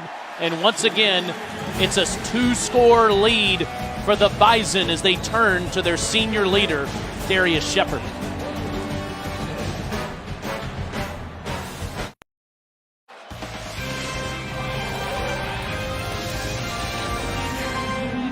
We're going back to that touchdown play. So here's Darius Shepard. He's going to end up, he's going to try to come right in here. He's going to be double covered. Watch Easton Stick direct traffic. We talk about what a talent he is. It's excellent coverage by Hayes. It ends up being bracketed over the top as well. Stick just says, as he pushes up in the pocket, he and Shepard make eye contact. He's saying break for the end zone. He lost an excellent pass on the run to the senior wide receiver. They haven't done a lot in the passing game this game, but when they have, number 20 has been a part of it. Bison are filled with preparation. That was backyard football. That was, you're right. You're the bottle cap. Eastern Washington down 2 touchdowns. We'll get it at the 25, Chris. Taylor, Frisco is a special place for Darius Shepard because this time last year was the last game that his father, Lewis, saw him play. Lewis passed away from cancer earlier this summer, and Darius leaned on his teammates, several of them making the long drive from Fargo to Kansas City to be there for his teammate at his father's funeral. He said, without them, I don't know if I could have gotten through it. It's really built an incredible chemistry. So the idea of being back here and playing in Frisco one more time has meant the world to him. Perrier back in the game, hands to McPherson, and McPherson is free! McPherson with open space in front of him, 75 yards, touchdown!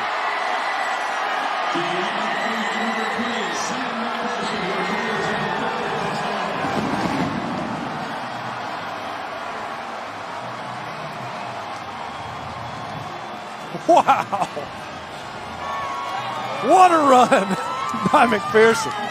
And what a move he put on Robbie Grimsley, an All-America safety in the open field. And head coach Aaron Best, who was fired up on the touchdown throw to Darius Shepard, thought there was an illegal receiver downfield. There's no better salve to that frustration than a big touchdown run.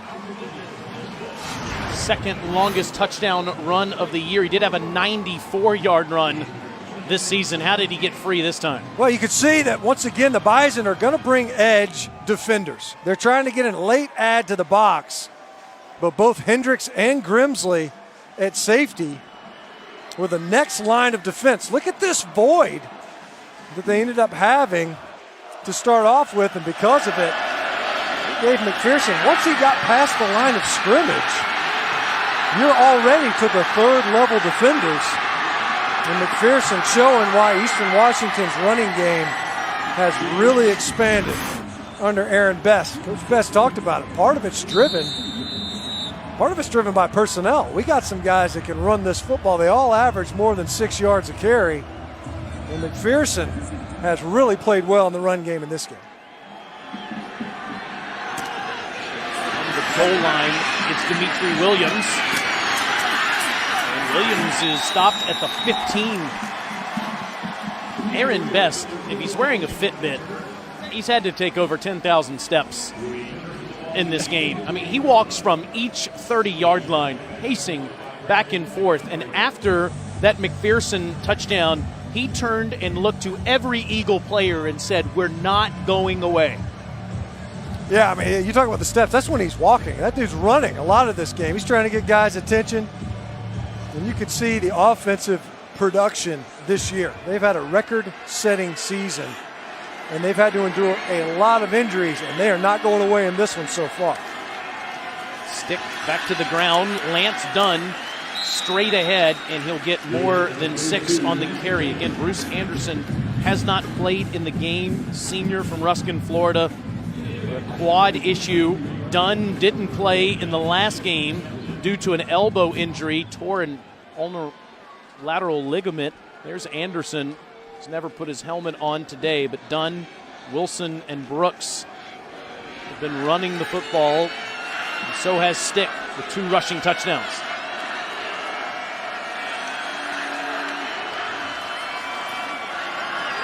Take the Dunn. Stick wants to load up. Shepard got him! Touchdown!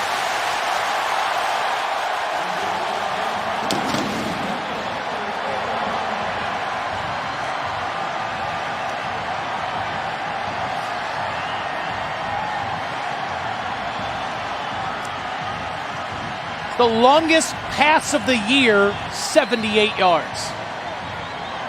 Well, the passing game has been sputtering, and it took a little bit of improvising on the touchdown throw earlier here in the third quarter, and boy, has a lot happened already. And then a big explosive to Darius Shepard. And man, they're just haymakers being thrown here in the third quarter. Cam Peterson with the extra point. Chris just talked about all the emotion that Shepard is playing with after losing his father. This is the guy he's leaned on, Easton Stick. The two of them connect again.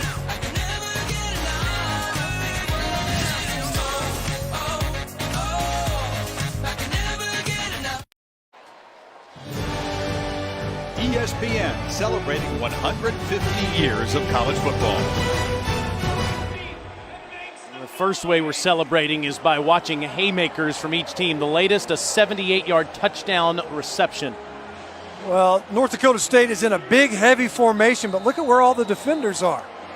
And so you've got a one-on-one, and there's no safety help back here, and you end up seeing a double move. Watch him stop and go.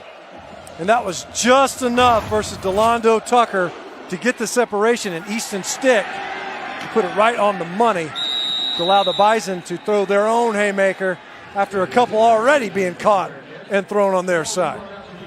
McPherson now with over 100 yards. You see college basketball that we have tonight with Clemson and Duke at 8 o'clock. Zion Williamson, #1 Devils against Clemson.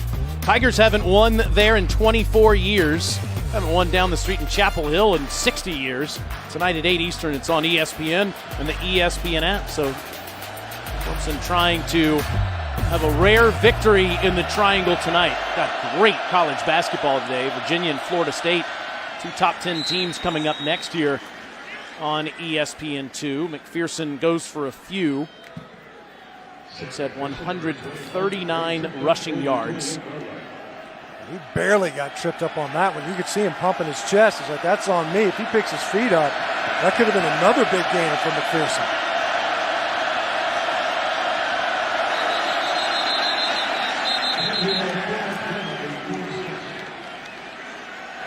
False start.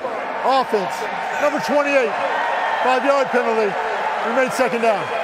Yeah, you could see that what North Dakota State is doing, one of the things that they're able to do, especially on these early downs, is they're bringing Cox, whoever the slot defender is, and they're adding him to the core, adding him to the tackle box, and it's getting Eastern Washington a little bit jumpy pre-snap. Here it comes again. And bottled up is Dennis Merritt at the 20-yard line. Eagles going in the wrong direction. What's happening a lot of times is North Dakota State, who's very physical up front, that time big Aaron Steidel able to just get penetration right now, knockback. You hear these defensive coordinators, D-line coaches, that's what they covet. They want you to move the line of scrimmage backwards. They were able to do that on that snap. Eagles are down 14 and have a 3rd and 15 from their own 20. Facing pressure, Barrier gets rid of it and tiptoeing the sideline, but short. It's Terrence Grady, as he'll be about 2-3 yards shy of the first down. It was Robbie Grimsley, who got shook earlier on the McPherson touchdown run, who was able to pressure Barrier. We saw Barrier scramble quite a bit in the first half, and he's already been looked at, missed a series, that left hand being evaluated. Not really favored it. It's obviously not his throwing hand, but you wonder how much scrambling and running we'll see from number 3 and just how serious that hand injury is. Alcobendez to punt to Shepard.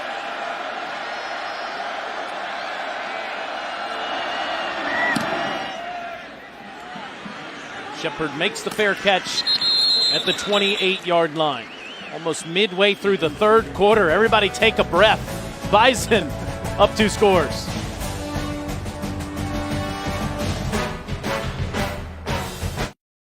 The NCAA FCS Football Championship, brought to you by Advil. You'll ask, what pain with Advil? It's the Walter Payton Award ceremony last night.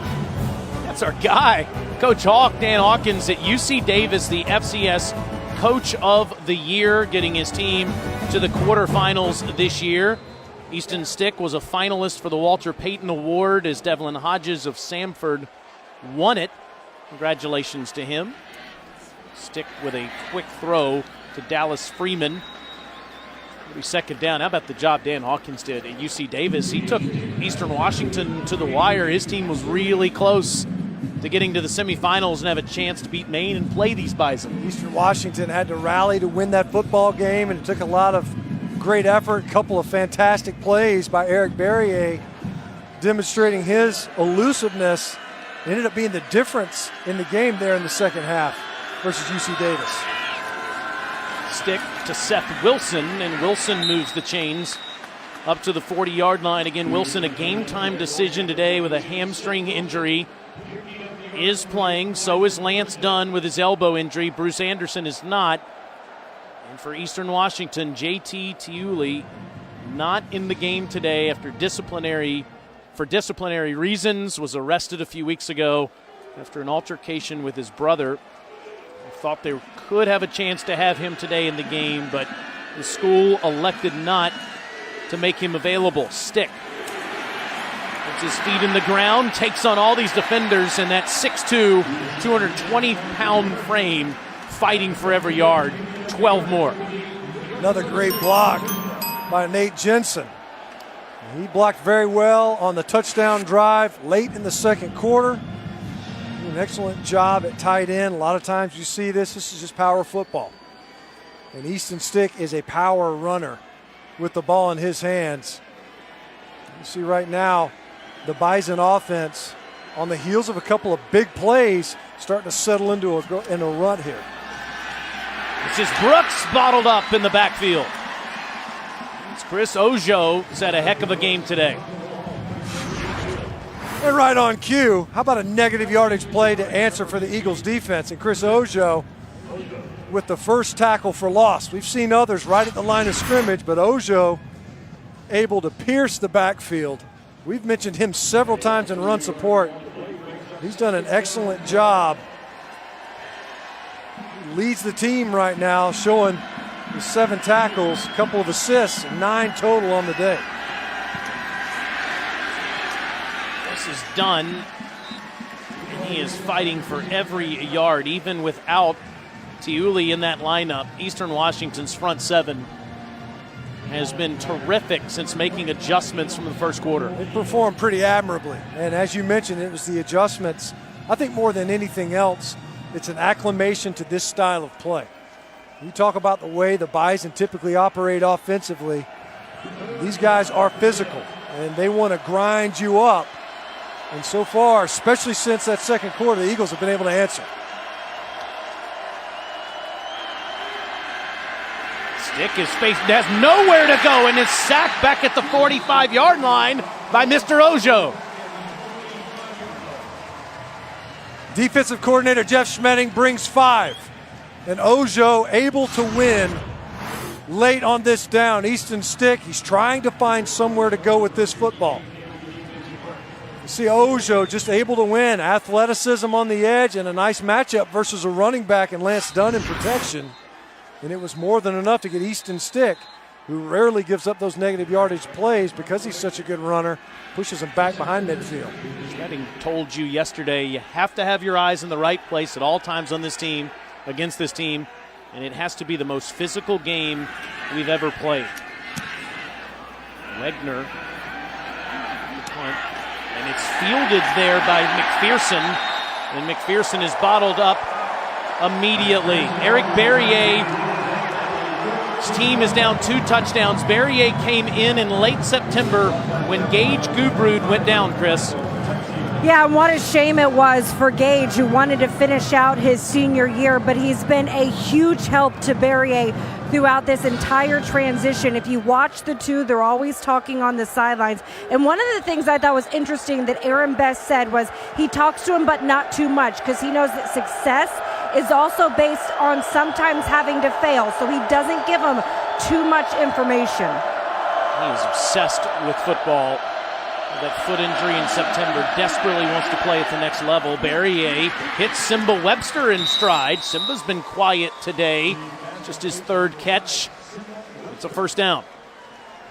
Yeah, a couple of big catches, and Simba's usually really active in the passing game, and you can see right now the Eagles, they really haven't been able to do a whole lot of tempo.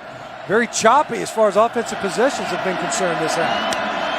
McPherson in the backfield loses a few yards, Chris. One of the other things I thought was interesting about Gage Gubrud was that the fact that he was here a couple years ago, not playing in this game, but as a Walter Payton finalist. He didn't win the award, but he said, I'm going to come back to Frisco one more time. Thought he would be playing, but the fact that he's here with his team means a lot more than it did 3 years ago. And with all due respect to those that were here, Devlin Hodges winning it, Stick a finalist. Many thought that Gubrud would be the FCS Player of the Year this season. McPherson goes right at the Bison defense. The fact that Eastern Washington is in this position, Matt, without him playing, quite impressive by Aaron Best and his team. Yeah, the fact that they were just the next man up mentality. We talk about the depth of a lot of programs, and Eastern Washington proving that they are at that level. 27 seniors on this team, but the depth that has shown to get to this level because of the injuries they've endured. On a 3rd and 10, Barrier's flushed out again. Wants to throw to the sideline, incomplete. It's 4th down. Able to get it to Simba Webster earlier in the drive. Try to get a possession going, and right now, a couple of downs on that previous snap. The numbers were right for Eastern Washington in the box. They had a chance, a blocker for every defender. You give your running back a chance, and the defensive line just won up front to force that 3rd down attempt. You get a flush, and right now the Bison rush defense and along the defensive front starting to control the line of scrimmage. Even if you've intently watched each play in the 3rd quarter, you might need a recap in case you've forgotten some of the turnovers or the touchdowns as Shepard makes the fair catch inside the 30-yard line. So here we go. Barrier throwing an interception, then Stick giving it right back, a fumble, a touchdown. McPherson goes 75 yards. Shepard answers by making a 78-yard catch. And here we are. And a partridge and a pear tree. It's 31-17. Bison on top. 3 turnovers in 6 plays and 2 touchdowns. That's unbelievable. That's one heck of a way to crank up a half. Stick underneath to drop. 2nd down as Ellefson could not make the catch there. Rare to see him unable to bring the ball to his body. Expected to be the leader of this offense next year. All these Bison fans that have made their way to Fargo, give the folks from Eastern Washington credit too. They've provided a sellout today. Over 17,800 fans in attendance at Toyota Stadium here in Frisco, Texas. Stick to Shepard. Shepard, who earlier in the game became the 2nd leading receiver in school history, gets a few there. It's 3rd down. He's just been so steady. You know, we talked to Chris Kleiman, who are some of the guys you're going to miss when you leave the program? He said, there's too many to name. Well, we made him. We're like, no, you got to pick somebody. And Darius Shepard, he said, he's a kid that, obviously since the loss of his father, that I've been able to grow very close to. He was a guy, and obviously in this game, a great player on the field, a special bond with his head coach. Stick. 1st down run past the 45-yard line. North Dakota State, they motion to empty. So Lance Dunn goes on a short motion right before the snap, but there's always a running back in the backfield as long as number 12 is the quarterback taking snaps. Able to get downhill quickly, and yet another conversion. Does such a good job. You can sense it on the previous play. You get a quick now pass, and you've got a perimeter blitzer. He sees the defense well. Brooks for a few. For more information on FCS football, visit ncaa.com, the home of all 90 NCAA championships. Chris Kleiman, coaching in his final game today for NDSU, will be the head coach at Kansas State for the 2019 season. Kleiman will fly back with the team tonight and fly to San Antonio for the coaches convention tomorrow. He says, I don't know when I'm going back to Fargo. As Wilson fighting hard up to the 47-yard line. It'll be 3rd down there. He says, my wife Rhonda's going back to Fargo. She'll be there for a while. I don't know when I'm going back, but it will. As Chris Button said before the game, I think after this one's over, he'll allow himself to be emotional about these past 8 years. He was a little bit emotional after his last game in the Fargo Dome, but he also knew that there was some unfinished business. There's a long way to go yet in this game with only a minute left in the third quarter and a full fourth to go. A chance to extend this drive. Chris Kleiman knows what is still yet to be accomplished potentially for the Bison. Stick perfectly delivers it, but a flag comes in from nearly 40 yards away. Nate Jensen made that catch.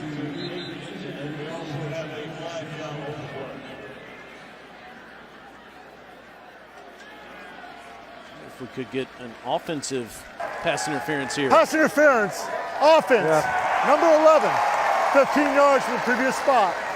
Replay third down.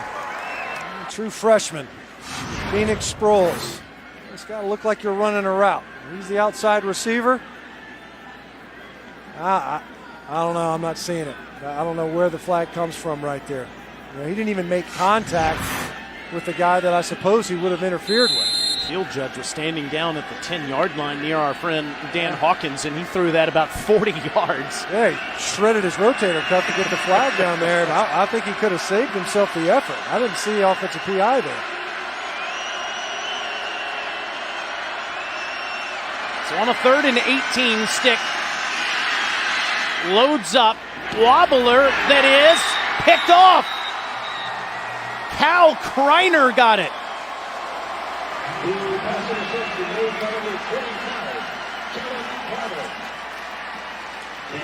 They end up dropping one and bringing 4, but you had time. This time Easton Stick, he ends up stepping up in the pocket. There was late pressure. He throws off platform, didn't get enough on this ball, but just tucked this ball, lived to fight another day, kicked the ball away. And instead, you turn it over, you probably forfeit 20 yards of field position right there, maybe more. You tuck it, you allow Wegner to go out there and punt it away, and instead, you give it to the Eagles, and this is something that the Eagles defense has been phenomenal all season long. Our takeaways, they generate yet another. 3rd interception for Kreiner on the season. More flags on the field. Barrier completes it to Grady right at the first down mark. See what the laundry means this time.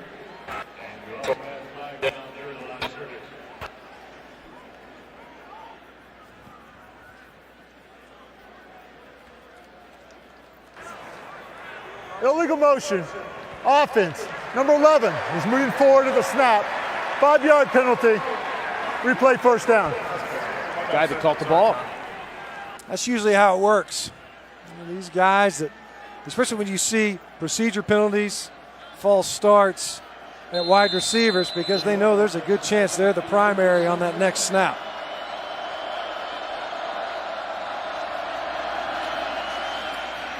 And this is Antoine Custer, who gets back past the original line of scrimmage to the 44-yard line at the end of the third quarter. Bison increased their lead to 31-17, 15 minutes away from an unprecedented 7th national championship. The Eagles trying to win their first since 2010. Final frame coming up in Frisco.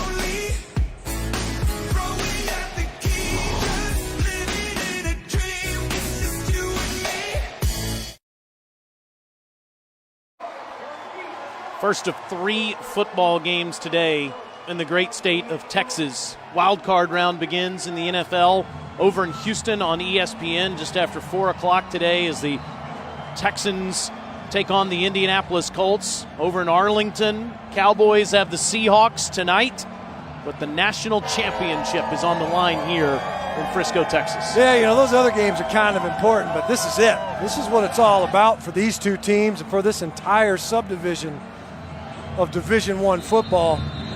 And Aaron Best said, we're not going away. They aren't.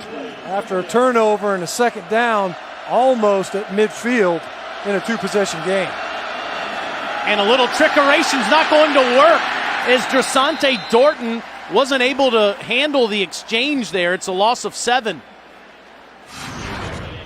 It looked like they were setting up for the second time this game a reverse and potential pass, and it looked like Dorton, that's exactly what he was looking to do, rather than just complete that exchange. And that's why the advent of that tap pass on fly sweeps made so much sense. There's a lot of ball handling. Guys aren't used to doing it and executing it, no matter how much you practice. It's just not part of what they typically do. 3rd and 17. Barrier's just going to quickly take off. He's a few yards there, but it'll be 4th and a mile, and the Eagles will have to kick again. Barrier didn't like what he heard from Jabril Cox. And Jabril Cox was the spy. And I got to tell you, as athletic as Jabril Cox is, I don't know that he's fast enough to keep up with Eric Barrier in the open field. That time he had help there late from Jalen Wimbush, but obviously North Dakota State assigning a defender. Didn't want another scramble to hurt him on a 3rd and 10 plus.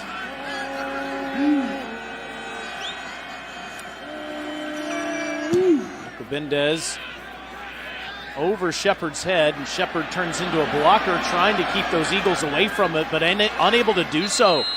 Ball down at the 5-yard line. It's a 59-yard punt. Monday on ESPN, we'll have the College Football Playoff National Championship game presented by AT&T at Levi Stadium in Santa Clara, California. Number 1 Alabama taking on number 2 Clemson, 8 p.m. Eastern, 5 Pacific, also streaming live on the ESPN app so you can watch anywhere. Most consecutive meetings you see at either level of football. In the middle of this Bama-Clemson quartet of matchups, who you got Monday night? I'm going to go with the Tide. You are? I am. You're struggling with it, though. I am. I'm teetering, but I'm still with Alabama in that one. Stick hands to Dunn, and he'll get up to the 9-yard line. Why not? I'm taking the Clemson Tigers. Trevor Lawrence and Clemson have been remarkable in what has been his true freshman season. As Coach Kleiman will be coaching at that level as soon as this game is over. If Clemson's phenomenal defensive line can get to Tua on Monday night, that's the key. That seems to be the magic ingredient, right? Can you get to Tua and affect his play? Sometimes you get to Tua and he just leaks out and burns you with his legs. Clemson's so talented along that defensive front. I think they can be disruptive. It's done.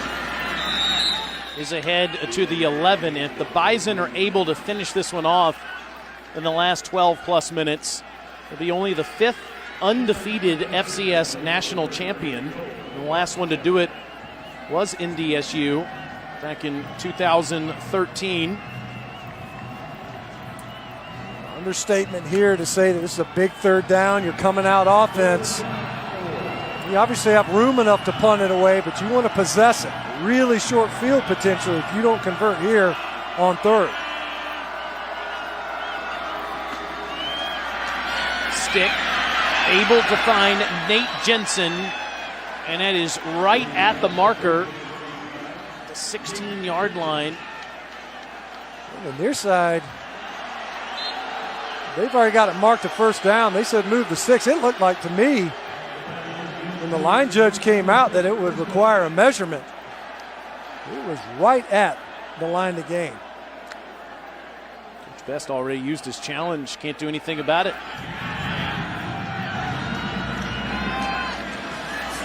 Finding the hole again is Brooks running free past the 35-yard line up to the 39. Yeah, the Bison relatively quick, at least for them. Quick to the line. Brooks once again able to break tackles at the line of scrimmage. Cole Kartstetter was right there, could have made the play, ended up making it in pursuit. But Brooks with a big run. 23 yards on that one, leading the Bison and averaging over 9 yards a carry for a guy that they were concerned about coming into the game with that hamstring, which has been bulky most of the postseason.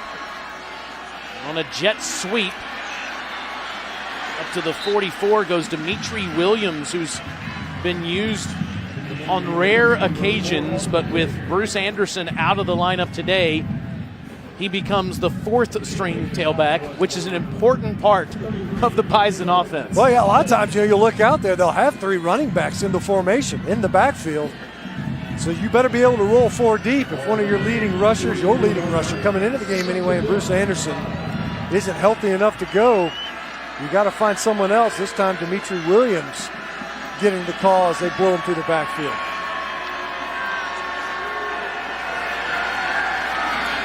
Stick carefully surveys that defense and goes underneath once more to Jensen. It's another Bison first down. Well, repeatedly, Eastern Washington, they dropped one and brought someone from the second level, a little fire zone. Easton Stick now just able to find some of these little spot routes. Jensen now on 2 catches on this drive. Same route right there at the sticks.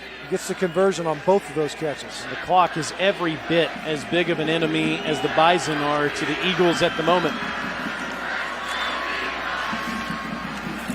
This is Cofield. Adam Cofield with his first carry, the sophomore from Lee Summit, Missouri, for a few. Great effort that time by Cole Carstetter out there on the edge. Lead blockers around his knees and got just enough with Cofield to slow him down. That was one of those 3 running backs in the backfield formations. Diamond. We've seen it a couple of times from North Dakota State. You mentioned it, Taylor. A 2-touchdown game, and the Bison are quick to take the air out of the football and bleed the clock down. It's done. Just a yard or 2 on first down and on second down, primarily for the last few quarters for the Bison. Eastern Washington has played stout football on the defensive side today, but again, they can't do much if their offense is unable to score touchdowns in the last 9 minutes.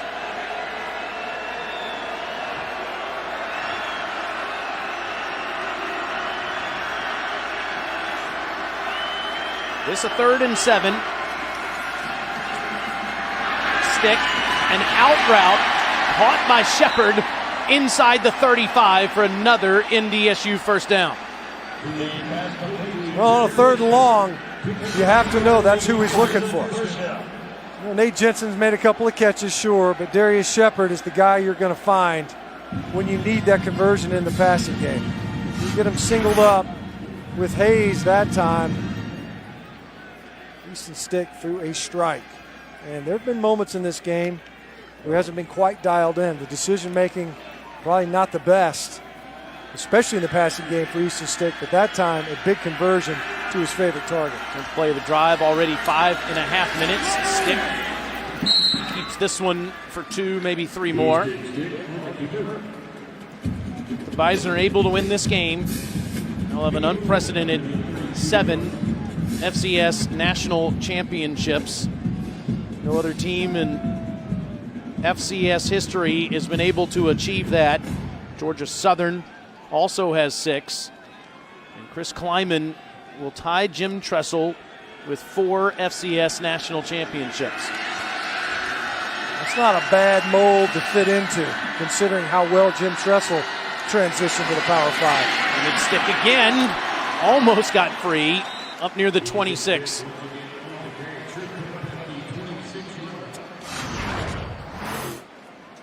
QB counter.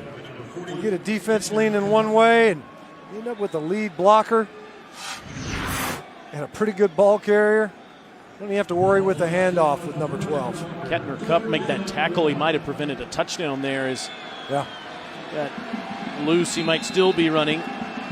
Cup, of course, the younger brother of Cooper, now playing for the Los Angeles Rams.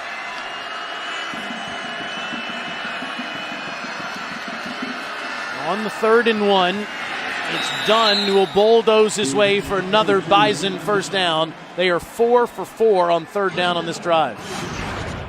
Well, they stuck Big Ben Ellison in the backfield. Helped lead up in there, and Dunn, who's been pretty good in short yardage. We mentioned Ty Brooks, and he's had a couple of big runs, some explosives, but it's been done between the tackles and especially on short yardage, where he's been able to find just enough room to get these conversions and extend drives.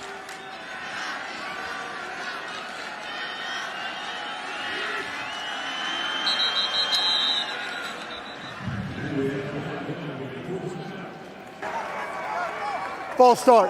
Offense, number 64. 5-yard penalty. First down. Yeah, the whole left side. That time, Colin Connor and Dylan Radens. You know, and we talked about this a little bit with the coaching staff. You know, this is not a heavily penalized football team. They're buttoned up. South Dakota State, they had quite a few. They're just so eager. And right now, you're on a long drive. You're trying to put your opponent into a meat grinder. 7 minutes and counting. They get tired too. Stick back at it. Gets near the 21-yard line. This drive is over the 7-minute mark at the moment. Let's go back to the well. Run Q counter again. And once again, another really nice tackle. Coming up that time, Tyson Pruney, who they just got back, he's been banged up. Talk about some of these saving tackles, and that was just to get back just beyond the original line of scrimmage, but Easton Stick, he gets beyond that tackle box, and he's got enough speed to make it dangerous in the open field.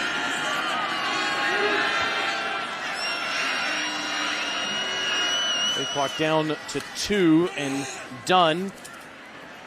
We'll get down to the 18-yard line. One of the most frustrating things about football to me, Matt, is the defense can, to a degree, win first and second down, but if they give up that first down on third down, then it is a drive killer for the defense, and they've given up 4 of those on this drive. You give up a big play on first or second down, it doesn't hurt you in terms of the clock nearly as badly as this situation. Clock or even exertion, right? Because you fought for 2 downs just to get to that third and a chance to get off the field, just to give up yet another conversion. It's a lot of reps for a defense. And on the 15th play of the drive, Dunn's ahead to the 14-yard line, and they're 5 for 5 on third down. Big Luke Bacon down there signaling the first down as a Eastern Washington Eagle defender's on the field. And Chris Ojo was there, but Lance Dunn, he just always seems to find a way to fall forward. It's not always power. It's being able to feel that resistance, and that last effort was what got the conversion. The champions of the FCS are showing you their championship drive.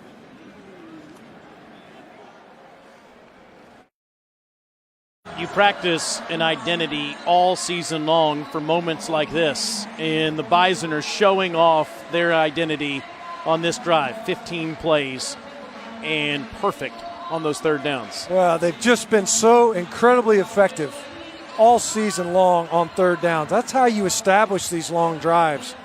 Inevitably, you're not going to be able to get the yardage needed in just those 2 snaps, first and second. You're going to have to find a way to make it third and manageable. And that time, third and, 5+. You still hand the football off. You talk about beleaguering to a defense where it just takes the wind out of your sails. You get it to third and 5+, you see a handoff, and they still convert. That can be backbreaking. These Bison might open a satellite campus in Frisco, Texas. They love making the trek from Fargo to Frisco, over 1,000 miles. They get in these 15-member passenger vans and hit the road. I think a lot of their fans pay property tax here in Texas. I think they should. That's done. Might have gotten a yard. And Eastern Washington's going to start using those timeouts. Yeah, I mean, at this point in time when you're seeing it, North Dakota State, they're taking as long as they possibly can on this scoring march. Aaron Best trying to find some way to get his team off the field.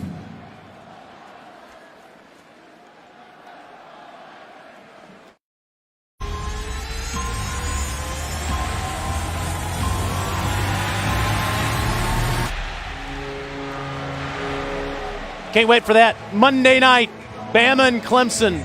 Winners the first ever 15-0 national champion at that level.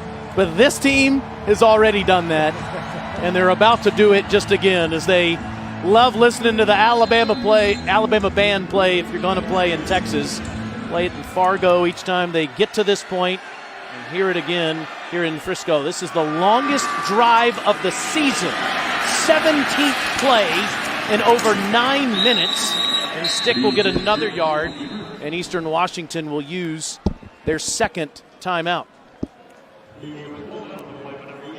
SportsCenter tonight after Clemson and number 1 Duke with Zubin Mehenti. He'll break down Colts, Texans, plus have post-game reactions from Cameron Indoor, recap Mavs and Sixers too. SportsCenter 10 Eastern after Clemson Duke on ESPN and the ESPN app. In about 10 minutes, we've got Virginia and Florida State, a top 10 matchup, but we got to finish this one off first.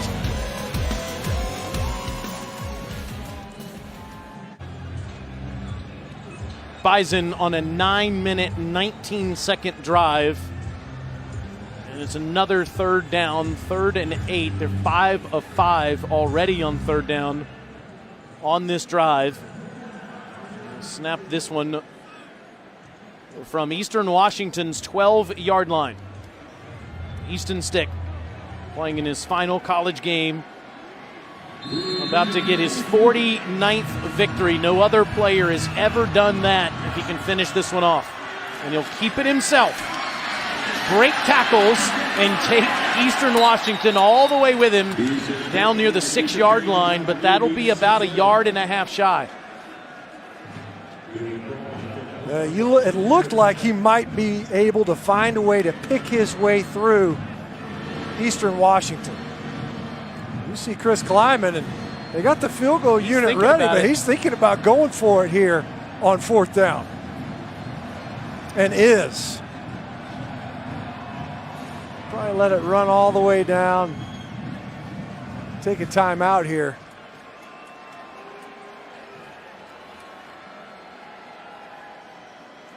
And in fact does do that with 3:25 left in the game.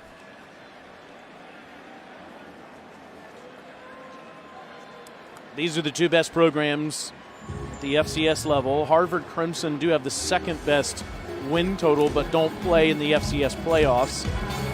Eastern Washington winning the national championship in 2010. Bison winning 6 of the next 7. And there is a huge separation, as you can see, from 2nd to 1st. But the Eagles clearly are one of the best teams in the country, and you can bet will continue to be. They've been right there.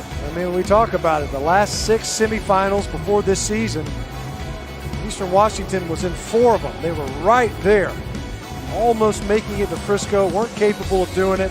They broke through this season, and as we've mentioned, able to overcome a slew of injuries and a major absence today without JT Tioli. So Coach Kleiman changes his mind, and Cam Peterson will attempt this 24-yard field goal, and he hooks it. He missed it.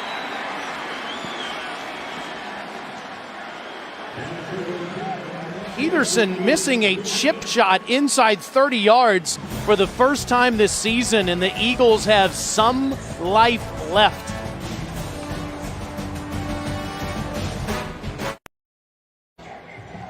"19 plays, 88 yards, 10 minutes, 10 seconds. Longest drive of the season for the Bison, but it results in no points.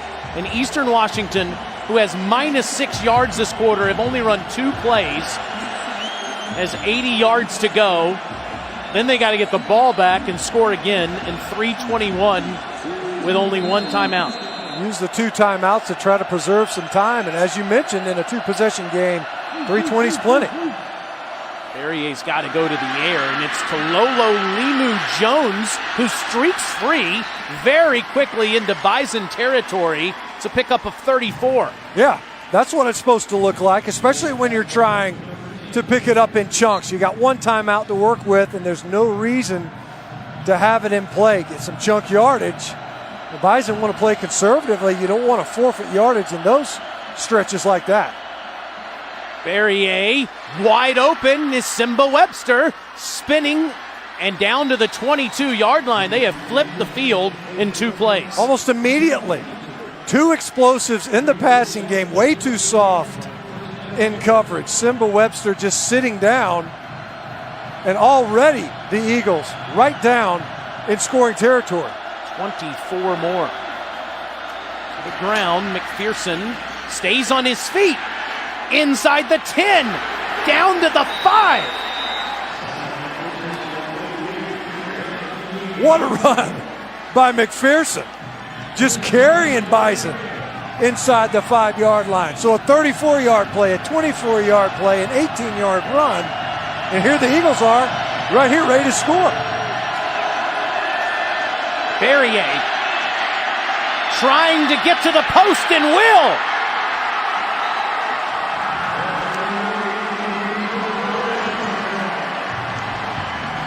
One minute, 2 seconds, 4 plays, 80 yards, touchdown. How about the tale of 2 drives? One that took forever and resulted in no points, and another drive that in a blink of an eye resulted in 6, and now soon to be 7. The Bison gave up a field goal in the second quarter. First time they've done that since October. They give up a touchdown in the fourth.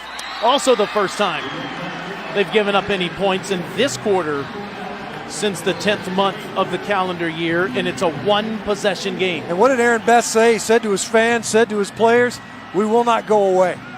And they won't, and they haven't. Cam Peterson shanks a field goal attempt, and then your defense just decides not to tackle because it wasn't just soft coverage, really poor tackling, including 2 misses.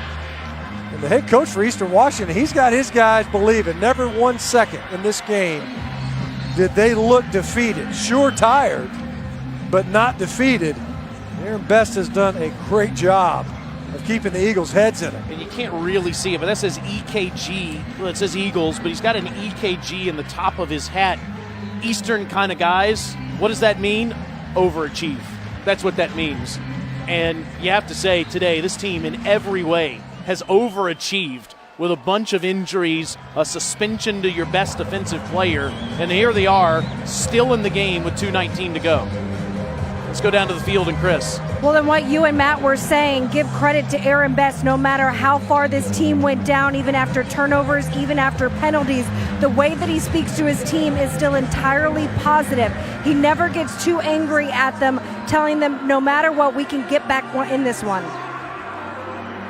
Just exerting so much energy throughout the game, fighting with his teammates, and now we'll see if, in fact, Alcobendez tries this onside kick. But first, Chris Kleiman wanted to see the way that Eastern Washington lined up there. Let's look at those 4 plays on that last drive. Well, it just happened so quickly.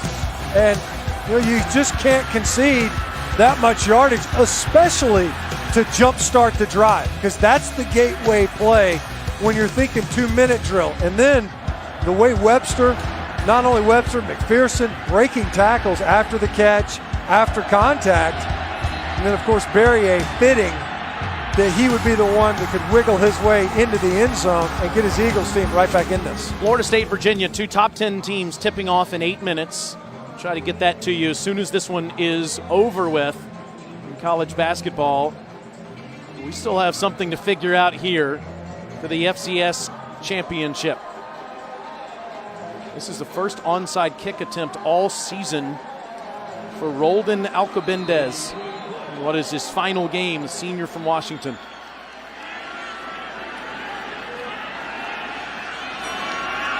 And he will fake it. Actually, another kicker fakes it. A flag comes in, and it is fielded by Jabril Cox.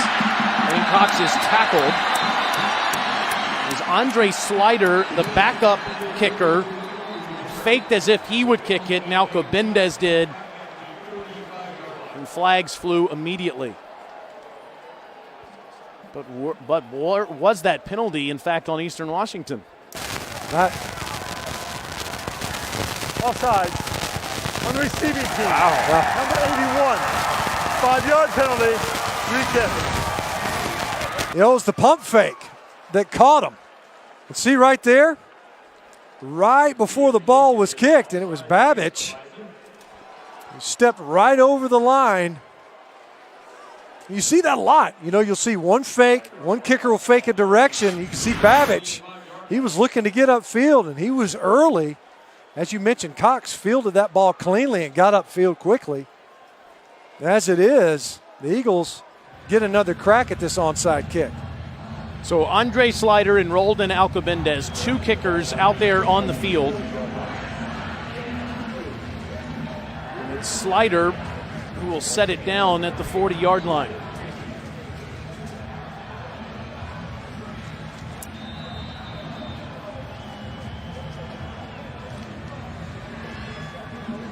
So if they punt to the left, or kick rather to the left, it'll be Slider. It's Alcobendez if they kick to the right.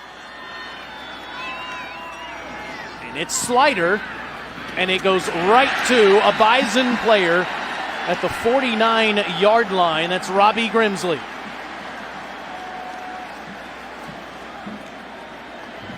Oh, back-to-back plays.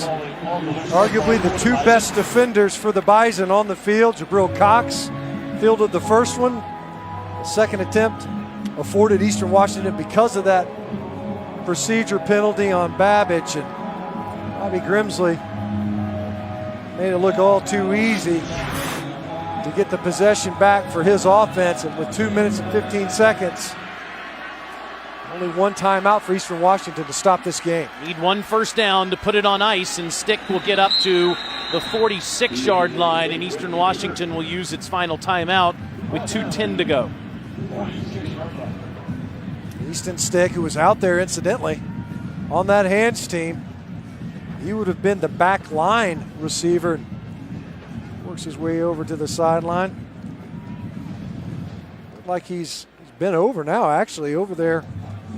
If he's trying to straighten things out, his lower body, maybe a pad out of whack, but either way, a chance to put this game away. You mentioned it earlier, Taylor, on the previous possession. Tried to wiggle his way on the third down, almost broke free on a couple of different runs, and then, of course, the missed field goal. The Eagles going right back down the field. The fact that they got it so quickly, it was like the defense had already checked out. Onside kicks, hand team able to get it back to the offense. Can they put it away with a first down? Stick doesn't want to go out of bounds and wisely slides to keep that clock running. Might have, in fact, lost a yard. Well defended there on the edge. Great job by Mitchell Johnson, a true freshman. They're very high on a defensive end. Able to string that play out. As we mentioned, Eastern Washington, they used their 2 timeouts on that long drive, clock-killing drive that resulted in no points. No way to stop the clock now, except to force a punt.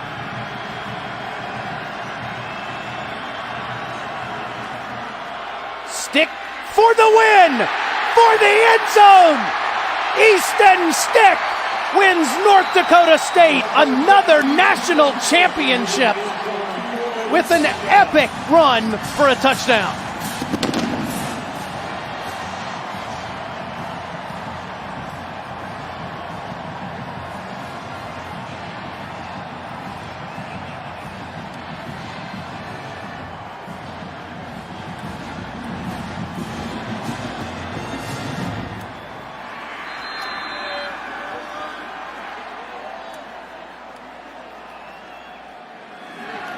.46 yards for Stick in his final college game. Peterson's extra point is good, and it's a 14-point game with 1:16 to go. Full house backfield. We've seen it a couple of times. Watch the backfield flow. It's all going to come this way. Luke Bacon is going to pull around and lead, and watch the reaction from the Eagle defense. It just splits. Luke Bacon comes around, gets a finish all the way to the ground, and Easton Stick goes untouched into the end zone in a fitting way to ice this football game. Take nothing away from the Eagles. They fought their way back into it. Really a poor defensive effort for the Bison to keep it interesting. We're talking first downs, and Easton Stick, who is now or at least nearly the winningest quarterback in FCS history, said, nah, I'm not thinking first down, I'm thinking touchdown. School record for career rushing yards, rushing touchdowns by a quarterback, points scored, and for touchdowns in a single season. Responsible for 5 more today. We'll play in the East-West Shrine game coming up in a couple of weeks.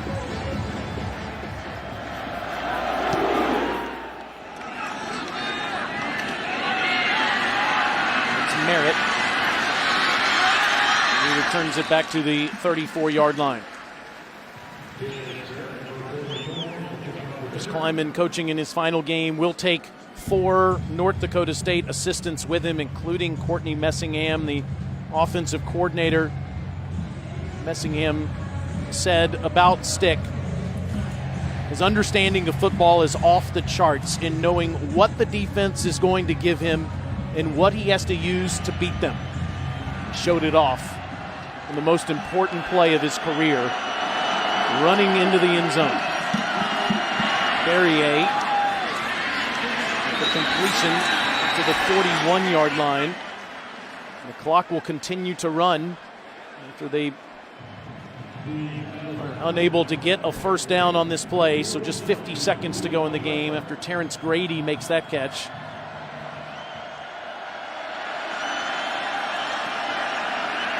Barrier goes down, back at the 35-yard line.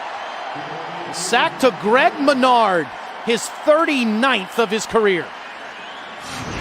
When we talk about all these great players for North Dakota State, Menard's come up a couple of times.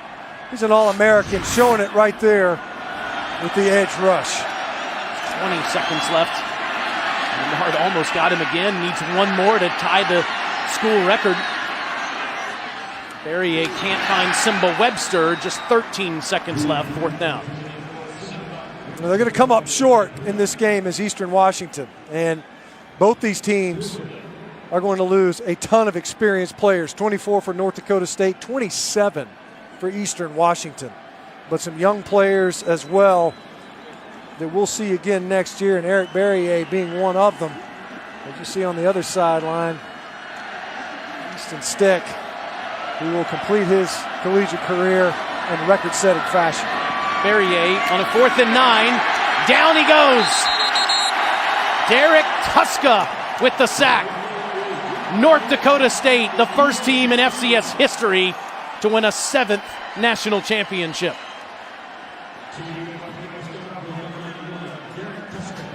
Derek Tuska opposite Greg Menard, and you talk about a dominant football program, a dominant run to control a decade of football like this, and now having won more national championships than any other team at the FCS level in history.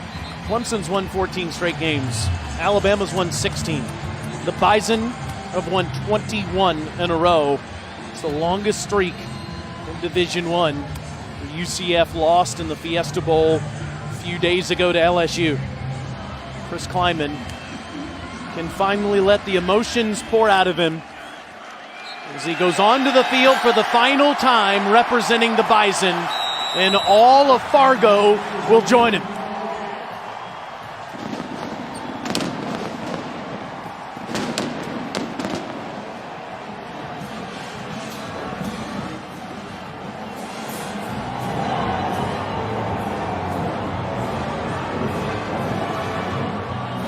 Kleiman ties Jim Tressel with 4 FCS national championships.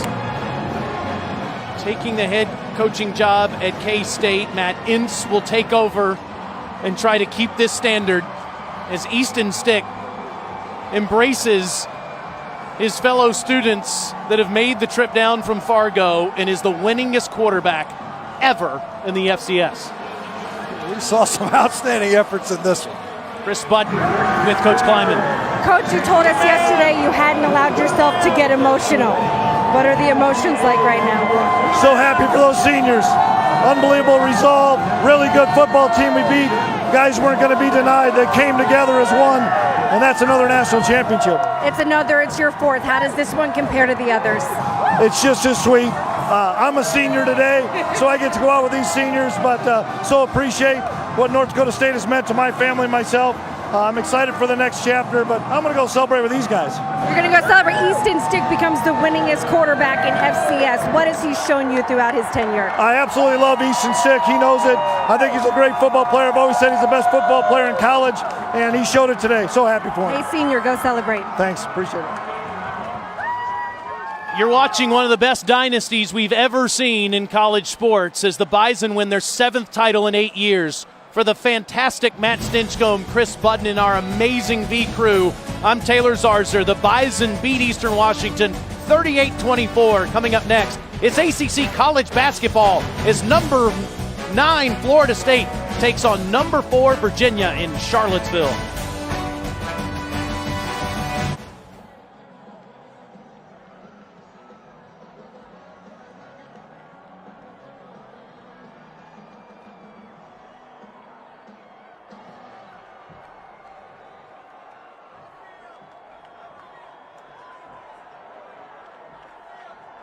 Gentlemen, Bison Nation, I'm right here, number 20, Darius Shepard, 5 receptions for 125 yards, and 1 more 78-yard TD, 2 touchdown receptions.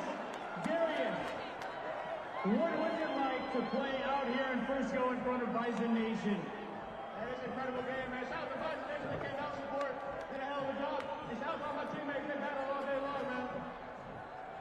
It seemed like you guys couldn't quite break away. They gave you one of your biggest contests of the year. What was it like to finally come out with the national championship? Yeah, props to you for watching. That's a great team, great coaching staff. But it's an amazing feel. We set this goal back in the summer. We accomplished it. I love my team, man. 2 touchdowns, one more time. Talk me through that 78-yarder that really...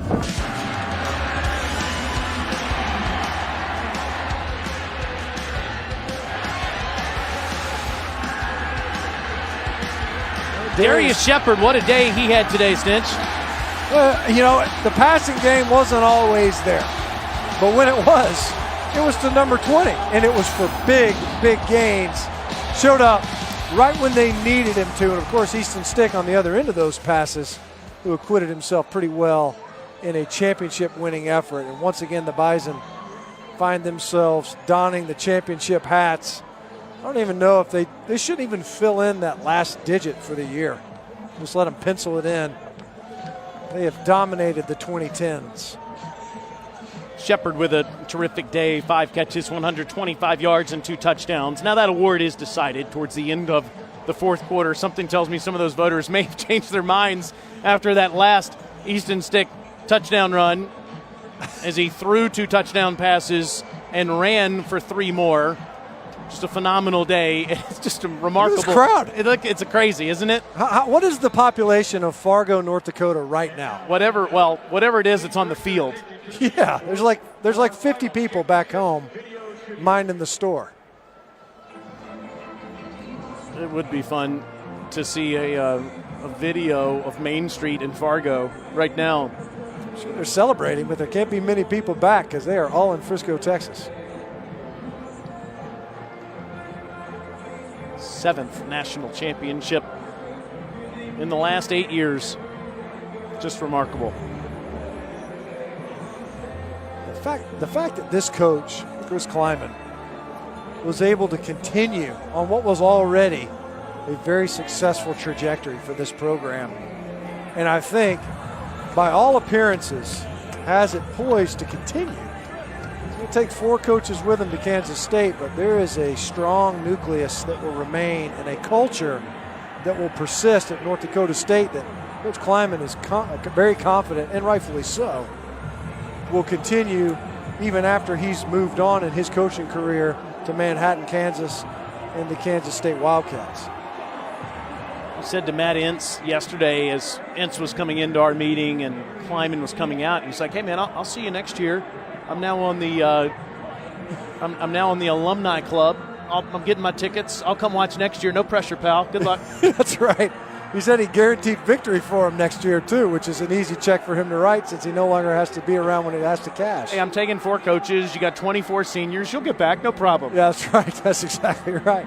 But they did, yeah. That's a big part of the North Dakota State tradition. They're alumni guys. They'll come back and speak to the current team. Their expectations are made known, and of course it's no surprise to the guys currently in this program what they expect each season to result in, and 7 times now in this decade it's resulted in a championship. Band and the players up there in the end zone, all of the fans that have made the trip here down on the field. What a performance by Eastern Washington today, with the way that they battled in this game and just absolutely never gave up an inch. Clear who the better team was, who the more complete team was, but Eastern Washington didn't care about that. They really didn't. Every time that you felt like, all right, now the game is getting out of hand, it's 17-3. No, they're going to find a way to get back into it at 17-10. And then you see in the third quarter, which was crazy. Everyone's just turning the football over, and a couple of huge plays back and forth, 3 touchdowns, 3 turnovers. And Eastern Washington, even in the 2-minute drill, just outside of it anyway, after a long drive by North Dakota State, they go right down the football field, almost onside kick away from being a possession game. Chris Budden up on the stage, ready to introduce the FCS champions. Thank you, everyone, so much for showing up to Frisco. I'm a little concerned. Is there anyone left in Fargo now? What a great crowd here. Also, thank you to Eastern Washington for providing a great game for us, but congratulations to the Bison on winning another FCS National Championship. How about a round of applause for the guys up here in the stage?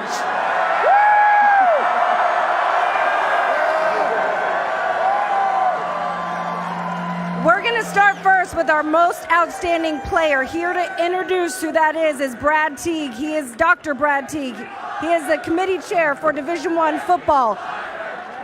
And your most outstanding player goes to senior Darius Shepard.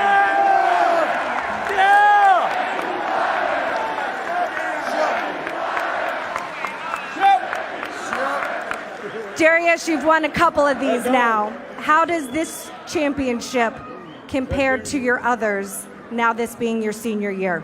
It's the greatest feeling to go out on top with all my seniors. We did an incredible job today. I love these guys and happy to be on top again. This happens to be a special place. Your dad was here last year to see you play. How did those emotions run through your head today? Every game I'm trying to go out and play for him, and hope I'm being proud today. So I love my dad and love this team. Easton Stick, a great friend of yours, becomes the winningest quarterback in FCS history. What has he meant to this Bison program?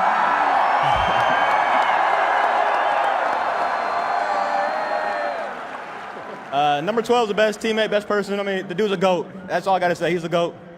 He's a GOAT. Anything else you'd like to say to your Bison Nation who are out here in the thousands? Bison Nation, thank you for an incredible 5 years. As seniors, we're going to miss you guys. We love you guys. Thank you. Thank you, Darius Shepard. Congratulations. Now let's bring in your head coach, Chris Kleiman.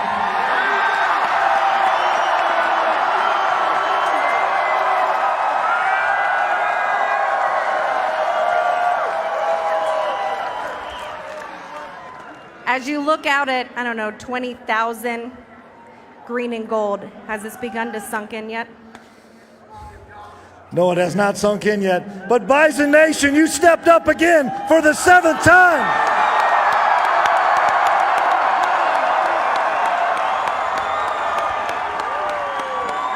Eastern Washington wasn't going to let you go away without a fight. How did you guys pull this one out in the final minutes? Well, credit to Eastern Washington, great football team. But I knew one thing. These 24 seniors, we're not going to let down 25,000 Bison fans. All those seniors, 20 of them were here at your first year. What has this senior class meant to this program?